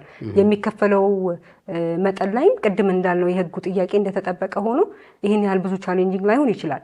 ነገር ግን ቅድም መጀመሪያ ላይ የተጨማሪ እሴት ታክስ ተመዝጋቢ የሆነ ሰው ሊያሟላው ስለሚገባው ግዴታ ግን ስንመለከት ለምሳሌ ሂሳብ መዝገብ መያዝና ተመሳሳይ የሆኑ ግዴታዎችን ከጥብቅና ስራ ወይም ደግሞ ከእንደዚህ አይነት ተመሳሳይ አገልግሎት ከሚሰጡ ሰዎች ጋር በተለይ ደግሞ በግላቸው የሚሰሩ ሰዎች ሲሆኑ ይሄ በጣም በርደን ሰማ አይሆንም ወይ? ከዛ ስራውንም ደግሞ ስራው የራሱ ጫና አለው። ከዛ በተጨማሪ ደግሞ በአግባቡ ማሳወቅ እና ያንን በሌላ መንገድ መቆጣጠር አንድ ጉዳይ ሆኖ ለምሳሌ አሁን ሁሉም ሰው የደረሰኝ እንዲቆርጥ መደረጉ ላይ ከዚህ ቀደምም የነበረው ነው መሆንም ያለበት ነው ብለን እናስባለን። የትኛውም ክፍያ መወራረድ ያለበት በዛ ስለሆነ ማለት ነው። ነገር ግን እሱን ተከትሎ የሚመጡ ግን ፕሮሲጀሮች ወይም የማሳወቅና ይሄ በየወሩ መሄድ ሂሳብ መዝገብ መያዝ የሚሉት ነገሮች ግን እንደየስራው አይነት መታየት ያለበት ነው ብዬ አስባለሁ። ጫና የሚፈጥር ስለሆነ እንደው መጠኑ እንኳን እሱም በኋላ አከራካሪነቱ እንደተጠበቀ ሆኖ እንደው የህግ ግራውንድ እንኳን አለን መመሪያ ስላለ ያን መሰረት አድርገን መሄድ እንችላለን እንኳን ቢባል አፈጻጸሙ ግን ከሌሎች ነጋዴዎች በተለየ መልኩ መሆን ይገባዋል ብዬ አስባለሁ። ከእንደዚህ የሙያ አገልግሎት ለሚሰጡ ባለሙያዎች በተለይ ደግሞ ማለት ነው። ይሄ የተጨማሪ እሴት ታክስ ደረሰኝ መስጠትና ለመስጠት ጋር በተያያዘ በተግባር የምናየው ያለደረሰኝ ግብይትን በሚመለከት ፍርድ ቤቶች ላይ በጣም በርካታ የወንጀል ጉዳዮች አሉ። ያለደረሰኝ ግብይት ተብሎ የሚቀርቡ ማለት ነው። እንደዚህ አይነት የወንጀል ጉዳዮች ላይ ብዙ ጊዜ ባለሙያዎች ሲተቹ የምንሰማው የሚቀጡት ወይም ደግሞ ክስ የሚቀርብባቸው ሰዎች ነጋዴዎች ናቸው። ከመንግስት ያንን ግብር አስቀርተዋል ወይም ደግሞ ያንን ለማስቀረት ያደረጉት ያለደረሰኝ ግብይት።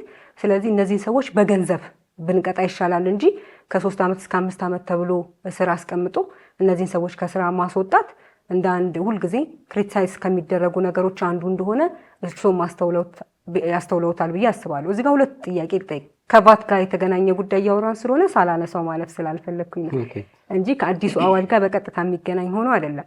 የመጀመሪያው የዚህ የባለቤቶች የድርጅት ባለቤቶችና ተወካዮች ወይም ደግሞ ውክልና የተሰጣቸው ሰዎች እኩል በአንድ ክስ ላይ ክስ ሲቀርብባቸው ከቆረጠው ሰው ጋር አንድ ላይ በመሆን ክስ ሲቀርብባቸው እንመለከታለን። አንደኛ እንደዚህ አይነት ያለደረሰኝ ግብይት ወንጀሎችን በሚመለከት ደግሞ ማስረጃ ሆነው የሚመጡት ብዙ ጊዜ እንደዚህ አይነት ሚሽን የተሰጣቸው የገቢዎች ጽሕፈት ቤት ሰራተኞች ናቸው እና ምስክር ሆነው ይመጣሉ። አዎ አልቆረጠም ይላሉና ብዙ ጊዜ የሚነሳው ክርክር ልቆርጥ ስል ነው ትተውኝ ሄደው ነው እንደዚህ የሚሉ ነገሮች ይነሳሉና ማስረጃዎቹ እነሱ ከመሆናቸውም አንጻር እና ቅጣቱ ደግሞ የእስር ቅጣት መሆኑን በተመለከተ ምናልባት እንደ ባለሙያ ከዚህ ቀደምም የነበሩ ብዙ ችግሮች ስላሉ እሱን በማንሳት ይንገሩ። ጥሩ ጥያቄ ነው ያነሳሽልኝ ሊያ። ከአሁን ቀደም እዛው ገቢዎችና ጉምሩክ ተብሎ በሚጠራ ሰዓት ሰራተኛ ስታፍ ሆኜ በምሰራበት ሰዓት በተለይም ትልቅ ሪፎርም ከተደረገባቸው የጊዜያት መካከል 2008 አንዱ ነው። እነዚህ አሁን ስራ ላይ ያሉት የታክስ አስተዳደር አዋጅ በኢትዮጵያ ታሪክ ለመጀመሪያ ጊዜ የታክስ አስተዳደር አዋጅ ተብሎ ተነጥሎ ከታክስ ህጎች አክቹዋሊ እሱም ታክስ ህግ ነው፣ ግን እነዚህ ቀጥተኛ የሆኑ ቀጥተኛ ያልሆኑ ታክሶች ከምንላቸው ነጠል ብሎ ታክሱን ማስተዳደሪያ ህግ የወጣበት ወቅት ነው 2008። እንዲሁ ደግሞ 94 ላይ ወይም በፈረንጆች 2004 ላይ የመጀመሪያዎቹ የገቢ ግብርና የተጨማሪ እሴት ታክስ የወጡባቸው አዋጆች ነበር። የጉምሩክ አዋጅን በተመሳሳይ ነበር እና በወቅቱ በጣም ፎከስ ተደርጎ የነበረው ምንድን ነው ኢዚ ኦፍ ቢዝነስ ዱይንግ ተግባራዊ መሆን አለበት። የፎሬን ዳይሬክት ኢንቨስትመንት አትራክት ለማድረግ ወይም ደግሞ የውጭ ኢንቨስተሮችን ለመሳብ የሀገሪቱ የታክስ ሲስተም ዘመናዊ መሆን አለበት። ኢኮኖሚው ሪፎርም እንዲያደርግ ከተፈለገ የታክስ ህጎቹ መሻሻል አለባቸው ተብሎ 94 ተጀምሮ ያልተፈጸመው የሪፎርም ክፍል 2008 ላይ ነው ኢን አድቫንስ የተካሄደበት ማለት ነው። 2006 የወጣውም የጉምሩክ አዋጅ 859 የወጣው ያን ጊዜ ስለነበረ በዛን ሰዓት የነበረው ቅድም እንዳልኩት ኢንቨስትመንትን መሳቢያ የታክስ መዋቅር ያለው የታክስ ማዕቀፍ ይኖረን፣ ኢንቨስትመንትን እናበረታታ፣ ገቢን እናሳድግ የሚል ነበረ እና አንዱና ትልቁ ኮር ፖይንት የነበረው ደግሞ ሌላው ምንድነው የወርልድ ትሬድ ኦርጋናይዜሽንን አክሰስ ማድረግ ወይም አክሴሽን አፕላይ ስለተደረገ አክሴሽኑ ፕሮሲድ እንዲያደርግ ከተፈለገ እነዚህ አሳሪ የሆኑ ህጎች መላላት አለባቸው። ግብር ከፋይን ነጋዴን የሚያስተዳድሩ ህጎች ስለሆኑ they all are interested only just ምንድነው ትርፍ ማግኘት ነው አይደለም፣ ቢዝነስ ነው። ስለዚህ ቢዝነስ ስለሆኑ በገንዘብ ሊቀጡ ነው እንጂ የሚገባው በወንጀል ተቀጥቶ ሊሸማቀቅና ግብሩን በአግባቡ ወይም ደግሞ በገንዘብ ቅጣት ተቀጥቶ ተምሮ እንዲሻሻል ወይም ደግሞ ምንድነው የወላጅ ቁንጥጫ የምንለው የሚያስተምር ቁንጥጫ የምንለው አይነት እንጂ ሪቬንጅ መሆን የለበትም። በወንጀል ህጉም ላይ በግልጽ እንደተቀመጠው የወንጀል ቅጣት ማስተማሪያ እንዲሆን ነው አይደል ዓላማው። ስለዚህ በቀል አይነት መሆን የለበትም። ግብር ከፋይ ገንዘብን ያሳጣው ገንዘብ ሊቀጣ ይገባል። መጠኑን መወሰን ያለበት እንደ ሀገሪቱ ኮንቴክስት እንደ ጥፋቱ ሁኔታ ገንዘቡ ሊጨምር ሊቀንስ ይችላል፣ ግን ገንዘብ ያጎደለ ገንዘብ ሊቀጣ ይገባል የሚል ጽንሰ ሀሳብ እንደነበረ አስታውሳለሁ። የዓለም አቀፋዊም ተሞክሮ ይሄ ስለነበረ when it come to ቫት ሪሲት ማጠቃቀምን ጋር ተያይዞ ተመሳሳይ ገቢ ነው የሚያሳጣው፣ ምንም ጥያቄ የለውም። የሆነ አፕሪሼት እያደረግን ወይም ደግሞ ፕራይዝ እያደረግናቸው አይደለም። ባይ ኤኒ ሚንስ ደረሰኝ ሳይቆረጥ ግብይት ከተከናወነ ጥፋት ነው። ግን ጥፋቱ በምን ይሁን የሚለውን የታክስ አስተዳደር አዋጁ አንዱ ሚሽኑ የነበረውን አስተዳደራዊ ቅጣቶችን ወይም የገንዘብ ነክ ቅጣቶችን አጠንክሮ እስራቶችን ማላላት ወይም ደግሞ እስራቶችን መተው የሚለውን ትኩረት አላደረገም ብዬ አስባለሁ። አፈጻጸሙ በወቅቱ የነበረው ታርጌት ገንዘባዊ ወይም ግብር ማሳጣትን በገንዘብ መቅጣት የሚል ስለነበረ ማለት ነው። ስለዚህ አሁን ወደ ሪቬንጅ እየተቀየረ ስለሆነ ሰው ተማሮ ድርጅቱን እየዘጋ እየወጣም ሊሆን እንደሚችል እያየን እየታዘብን ነው። በቃ ፍራቻ እያደረበት አንዳንድ ጊዜ ጄኒውን የሆነ ጥፋትም ታያለሽ። ማለት አውቆ ካልኩሌት አድርጎ ግብር ለማሳጣት ታስቦም ሳይሆን አክቹዋሊ ደረሰኝ ካልተቆረጠ የሚያውቀው መንግስት በቃ ገቢ አሳጥቷል የሚለውን ነው። ፍርድ ቤትም በማስረጃ እስከተረጋገጠለት ድረስ በወንጀል የተቀመጠውን በድንጋጌ የተቀመጠውን ቅጣት መቅጣት የማይችልበት አግባብ የለም፣ ኃላፊነትም ስላለበት። ስለዚህ ጥፋቶች ሁሉ ኢንቴንሽናሊ ወደ እስራት ቅጣት መሄዳቸው ግብር ከፋዩ ተሸማቆ በአግባቡ መክፈል የሚጠበቅበትን በቀጣይ መክፈል የሚጠበቅበትን ግብር እንዳይከፍል እየሆነ ነው። ስለዚህ በገንዘብ ቢቀጣ የተሻለ ማስተማሪያ ይሆነዋል። ቀጣይም ደግሞ ገንዘቡን እንዳያጣ ተጠንቅቆ የግብር ግዴታውን ይወጣል የሚል እሳቤ አለኝ በውስጤም። በወቅቱም የነበሩት ትሬኒንጎች እንደዚህ የህግ ማሻሻያ ማዕቀፎች እነዚህን የያዙ ነበረ። በጉምሩክ አዋጅም በተመሳሳይ 859 ተግባራዊ ከመሆኑ በፊት 622 የሚባል አዋጅ ነበር፣ የጉምሩክ አዋጅ። እሱ አዋጅ ላይ እያንዳንዷ ሲል መበጠስ ኢምፖርት የምትደረግ መኪና ላይ ሲል መበጠስ ወንጀል ነው። እንግዲህ ሲል እኮ መበጠስ ማለት አስፓልት ዳር ያለ ግራር ዛፍ ሊበጥሰው ሁላ ይችላል።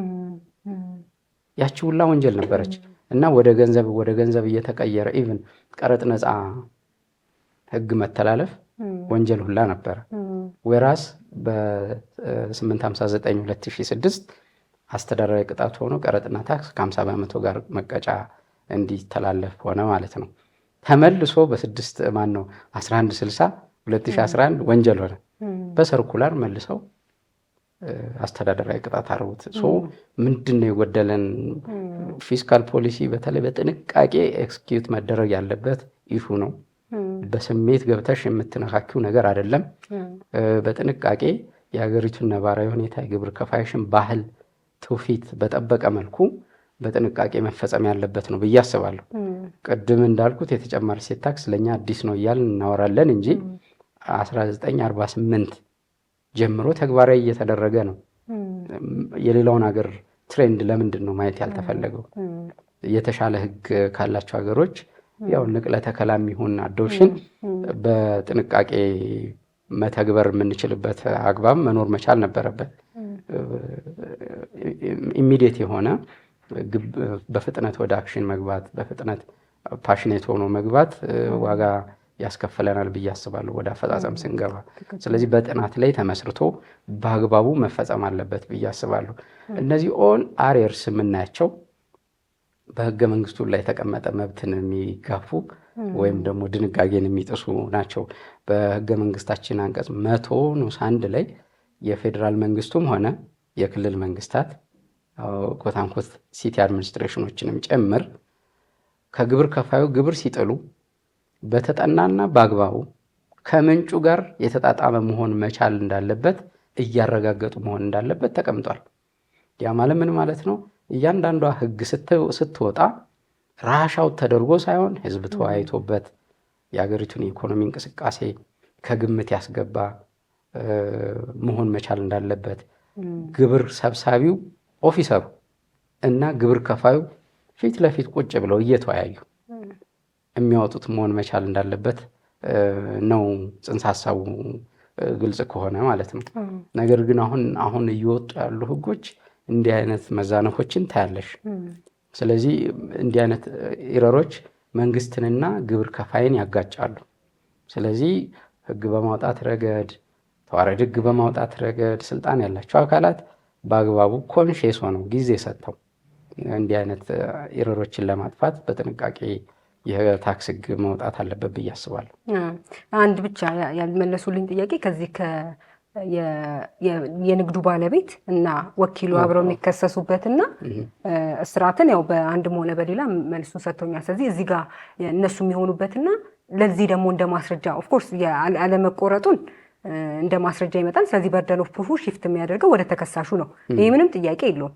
ነገር ግን አንዳንዴ በተግባር ተከሳሾች ምን የሚል ክርክር ያነሳሉ? አልቆርጥም አላልኩም፣ ቆርጬ ነበር፣ ሳይቀበሉኝ ሄደው ነው። እንደዚህ አይነት ክርክሮች በሚመጡበት ጊዜ አቃቢ ሕግ የሚያስረዳው በገቢዎች ጽሕፈት ቤት ባሉና እዛ ቦታ ላይ የሄዱትን ሰዎች ስለሆነ ምናልባት ብቻውን የሚሆን ከሆነ ያ ሰው የመከላከል ነገሩ በጣም የጠበበ ነው የሚሆነው፣ ኢምፖሲብል ይሆናል ማለት ነው። እንደዚህ አይነት ነገሮች ስለሚኖሩ ምንን መነሻ በማድረግ የመጣ ነው የሚለውንም ብናየው። አዎ ቅድም እንደጠቀስኩት የተሳትፎ ደረጃን ለምሳሌ ብናይ ወኪል ስለሆነ ብቻ ይከሰሳል የሚል ግምት የለኝም። ፍርድ ቤቶችም በዚህ ልክ እያዩ አይመስለኝም በተግባርም ባየንባቸው። ወኪሉ ግን ውክልናውን ይዞ በውክልና ከተሰጠው ስልጣን ውጪ የታክስ ሲስተሙን ዲስተርብ የሚያደርግ ለምሳሌ መቁረጥ ሲገባው አለመቁረጥ ካለ ተጠያቂ ይሆናል። ኢሚዲየትሊ ኃላፊነቱን የሚወስደው ውክልናውን በአግባቡ ባለመወጣቱ ነው ብዬ አስባለሁ። ሰበርም በቅርብ አንድ የወሰነው መዝገብ ላይ ባለቤቱ ወይም ስራ አስኪያጅ በሌለበት ሁኔታ ወኪሉ ወይም ደግሞ ስታፉ ባጠፋው ጥፋት ባለቤቱ በተለይም ውክልና ያለው ሰው ከሆነ ማለት ነው ባለቤቱ ሊቀጣ አይገባም። ምክንያቱም ወንጀል ፕራይቬት ነው። ስለተመዘገበ ብቻ ኃላፊነት ስላለበት ብቻ እሱ እያወቀ በቀጥታ ድርጊቱን ባልፈጸመበት ሁኔታ ኃላፊነቱን መውሰድ የለበትም። ያ ኃላፊነቱን መውሰድ ያለበት ውክልና ወስዶ በአግባቡ የታክስ ግዴታውን ያልተወጣው ነው የሚለውን ታሳቢ ያደረገ የሰበር ትርጉም እንዳነበብኩ ትዝ ይለኛል። አሁን የታክስ ቁጥጥር በሚያደርግበት ሰዓት ሀገር ውስጥ ገቢ እውነት ነው የሚቆጣጠሩት የኦፊሰሮች ናቸው። ኦፊሰሮቹ አጥንተው የማይቆርጠውን ከሚቆርጠው ለይተው የሚቆርጠውን በአግባቡ ሊያስተናግዱ የማይቆርጠውን ደግሞ ወደ ሕግ ፊት ሊያቀርቡ እንደሆነ አሰራር ስርዓቱ ግልጽ ይመስለኛል። ነገር ግን አንዳንድ ጊዜ ክፍተቶች ይታያሉ። ነገሮች ባልተጠበቀ መልኩ አፈጻጸም ላይ ሊወድቁ እንደሚችሉም መገመት አያዳግትም። ይሄ ምንድነው? ከአቅም ውስንነት የመጣ ሊሆን ይችላል ብዬ አስባለሁ። እንዲህ አይነት ነገሮችን በስልጠና ማስተካከል ካልሆነ በቀር ወይም ለታክስ ሕጉ ተፈጻሚነት የታክስ ኦፊሰሩ ማንዴት እዛ ጋር በጣም ትልቅ ዲስክሬሽነሪ ፓወር አለው። ምናልባትም ከፍርድ ቤት ቀጥሎ ትልቅ ስልጣን ያለው ያ ምስክር የሚሆን ተቆጣጣሪ አካል ነው። ስለዚህ ጀኒውን ሆኖ በአግባቡ ተቆርጦለትም ከሆነ በአግባቡ ተቆርጦልኛል፣ አይ የመቁረጥም ቴንደንሲ ነበረው ብሎ ማስረዳት የእሱ ኃላፊነት ነው። በአንጻሩ ደግሞ ካልቆረጠም የለም አልቆረጠም፣ ስለዚህ የሰው የታክስ ግዴታውን በአግባቡ እየተወጣ አይደለም ብሎ የማለት ሁኔታ ሊኖር ይችላል። ትክክለኛ ኦብጀክቲቭን አቺቭ የሚያደርግ ኦፊሰር ከሆነ። በአንጻሩ ከአቅም ውስንነት፣ አፈጻጸም፣ ፍራቻ ምን ሊኖርም እንደሚችል መገመት ቀላል ነው ብዬ አስባለሁ። አንድ ግን ሳንለው ማለፍ የሌለብን ነገር ብዬ የማስበው ደግሞ ያልተገባ አሰራርም ይዳርጋል በተግባር የምናየው ነገር ስለሆነ። ስለዚህ ዛሬ ያደረግነው ውይይት በቃ ዋና ማጠንጠኛው ግብር ከፋዮች በሕግ የተቀመጠባቸውን ግዴታ መወጣት አለባቸው። መንግስት ደግሞ እንደ መንግስት ግብር የመሰብሰብ ኃላፊነት ቢኖርበትም ትክክለኛ የሆኑ ግብር ከፋዮች ግብራቸውን እንዲከፍሉ ማድረግ መቆጣጠር ኃላፊነት ቢኖርበትም ነገር ግን ያንን በሚያደርግበት ጊዜ ደግሞ ሰዎች የንግድ ስራቸውን ወይም ደግሞ አገልግሎት የሚሰጡበትን ስራ እንዳይሰሩ በሚያደርግ አይነት ከፍተኛ ጫና በሚፈጥር አግባብ በሚያሸማቅቅ አሁን እንግዲህ ያስተውለውት ከሆነ የገቢዎችን መሄድ እንደ አንድ ዋና ስራ ከዋናው የንግድ ስራ በተጨማሪ ገቢዎች ጋር ያለ ነገር እንዴት እንደሆነ አይገባኝም። አብዛኛው ሰው የገቢዎች ላይ በጣም ቢዚ ይሆናል እና እንደዚህ አይደለም መሆን ያለበት። ቅድም እንደተባለው በኤሌክትሮኒክ መንገድ እንዲያሳውቁ ማዳረግ እንደዚህ አይነት ነገሮችን ጊዜንም የሰውን ጉልበትንም ያልተገባ አሰራርንም እንዳይከተሉ ማድረግ በዛኛው ይወሰዳል ብዬ ነው። እስኪበር ማድረግ ጥሩ ነገር ነው። መንግስት መግፋት ያለበት ነገር ነው እሱ ላይ ማለት ቅድም ስንለው የነበረው ጫና አንድ ሊቀንስ የሚችል ነገር ስለሆነ ማለት ነው። ከዛ በተጨማሪ ግን በጣም አጥብቀን ማለት የምንፈልገው ሰዎች የግብር የመወጣት ግዴታቸው የመክፈል ግዴታቸው መወጣት አለባቸው። ነገር ግን የመንግስት ተቋማት ላይ ያሉ ደግሞ በየጽህፈት ቤቱ ያሉ ሰራተኞች ደግሞ ሰዎች እንደዚህ አይነት ጫና ላይ መውደቃቸውን በማየት በጣም ነገሮች በሙሉ ስትሪክት መሆናቸውን በመመልከት ደግሞ ላልተገባ አሰራር ደግሞ የሚውልበትን በጣም ብዙ ነገሮችን በተግባር እየተመለከትን ስለሆነ መንግስትም ሳይጠቀም ግብር ከፋዩም እየተጎዳና መንግስት ላይ ኮምፕሌን እያደረገ መቀጠል ስለሌለበት አሰራሩን ላላ አድርጎ ነገር ግን ቁጥጥሩንና ሌሎች ነገሮችን ህግን ብቻ መሰረት በማድረግ መከተል አለበት የሚለው ነገር በጣም መሰረታዊ ነገር ይመስለኛል። በመጨረሻ ማስተላለፍ የሚፈልጉት መልእክት ካለ ብቻ።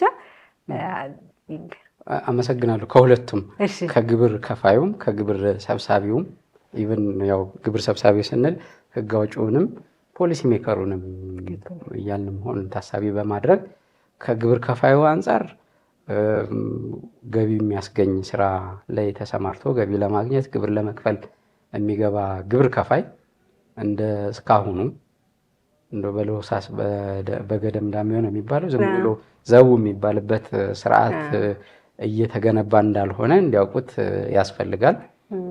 ናይደስ የታክስ ህጎቻችን ሬጉላቶሪ ተቋሞችና ህጎቹ በጣም ታፍ እየሆኑ የማስፈጸም አቅምም እየጨመረ የመጣበትን ሁኔታ እናያለን። ስለዚህ ምንድነው ስለሚሰማሩበት ንግድ ኃላፊነት ግብር መክፈልን ጨምሮ ሌሎች ተቆጣጣሪ ተቋማት ሱፐርቫይዝ የሚያደርጓቸውን ድርጊቶች በጥንቃቄ አይተው መርምረው መግባት እንዳለባቸው ይሰማኛል። ስለዚህ አንድ ግብር ከፋይ የሆነ ቫት ሲባል ታቡ ሊሆንበት አይገባም። ቫት ዲክላሬሽን ሲባል ታቡ ሊሆንበት አይገባም። ምንድነው ግዴታው ምንድነው መብቱ የሚለውን አዝማች አስፖስብል ባይ ኤኒ ሚንስ ባገኘው አልተርኔቲቭ ሁሉ ሊያውቅ ይገባል። ዛሬ አላውቅም ሊል የሚችልበት እድል አይኖርም። ብዙ ነገሮች ብዙ የሶሻል ሚዲያ ዩቲዩብን ጨምሮ ብዙ አውታሮች ስላሉ ማለት ነው። ስለዚህ ራስን አሳውቆ ወደ ስራ መግባት ትልቅ ነገር ነው ብዬ አስባለሁ። ከአስፈጻሚ ጀምረሽ ወደኋላ ህግ አውጪና ፖሊሲ ሜከሩ ጋር እንትን ስንል ደግሞ በችኮላ አይነት የሚመስሉ ህጎች ናቸው አሁን እያስቸገሩን ያሉት።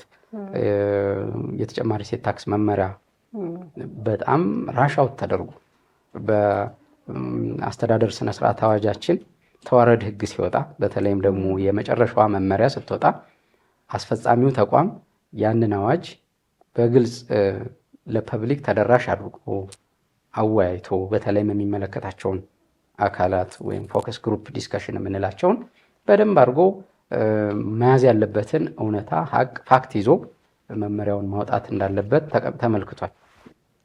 በምን ፍጥነት መመሪያው እንደወጣ እግዚአብሔር ይወቅ። እንግዲህ አገር ውስጥ ነው ያለነው። እንዲህ አይነት መረጃዎች በአግባቡ እየደረሱን አልነበረም። ስለዚህ እንዲህ አይነት የጥድፊያ የህግ ማዕቀፍ አወጣጥና ፖሊሲ ስትራክቸር በደንብ ተጠንቶ በህገ መንግስቱ አንቀጽ 101 ንዑስ 1 ላይ በግልጽ እንደተቀመጠው በአግባቡ ተጠንቶ ሳይድ ኢፌክቱ በደንብ ተመርምሮ ታይቶ ህጎች ቢዘጋጁ ፖሊሲ ስትራክቸር ቢወጣ ጥሩ ነው ብዬ አስባለሁ። አፈጻጸምም ላይ ያለውን ችግር የታክስ አስተዳደር ስርዓታችን በቴክኖሎጂ ካልተመሰረተ አሁን ግብር ከፋዮች እጅግ በጣም እየጨመሩ ነው። በአንጻሩ ውስን ግብር ሴንተሮች እየተጨመሩ ቢሆንም በመንግስት በኩል ስቲል በቂ ናቸው ብዬ አላስብም። ስለዚህ አንድ ግብር ሊከፍል የመጣ ዜጋ በምንም ተአምር ሊጉላላና 2-3 ቀን ሊሰለፍ አይገባም። እኔ ራሴ ተሰልፌ ስላየሁት ደረሰኝ ለማስፈቀድ 3 ቀን ፈጅቶብኛል። የጀመረውና ሲስተም ፌል አደረገ ይባላል። ስለዚህ እንዲህ አይነት እንግልት ሰፈር ማድረግ የለበትም ብዬ አስባለሁ። ግብር ከፋዩ እንደማናቸውም አገልግሎት ኢቭን በተሻለ መልኩ አገልግሎት ማግኘት መቻል አለበት ብዬ አስባለሁ።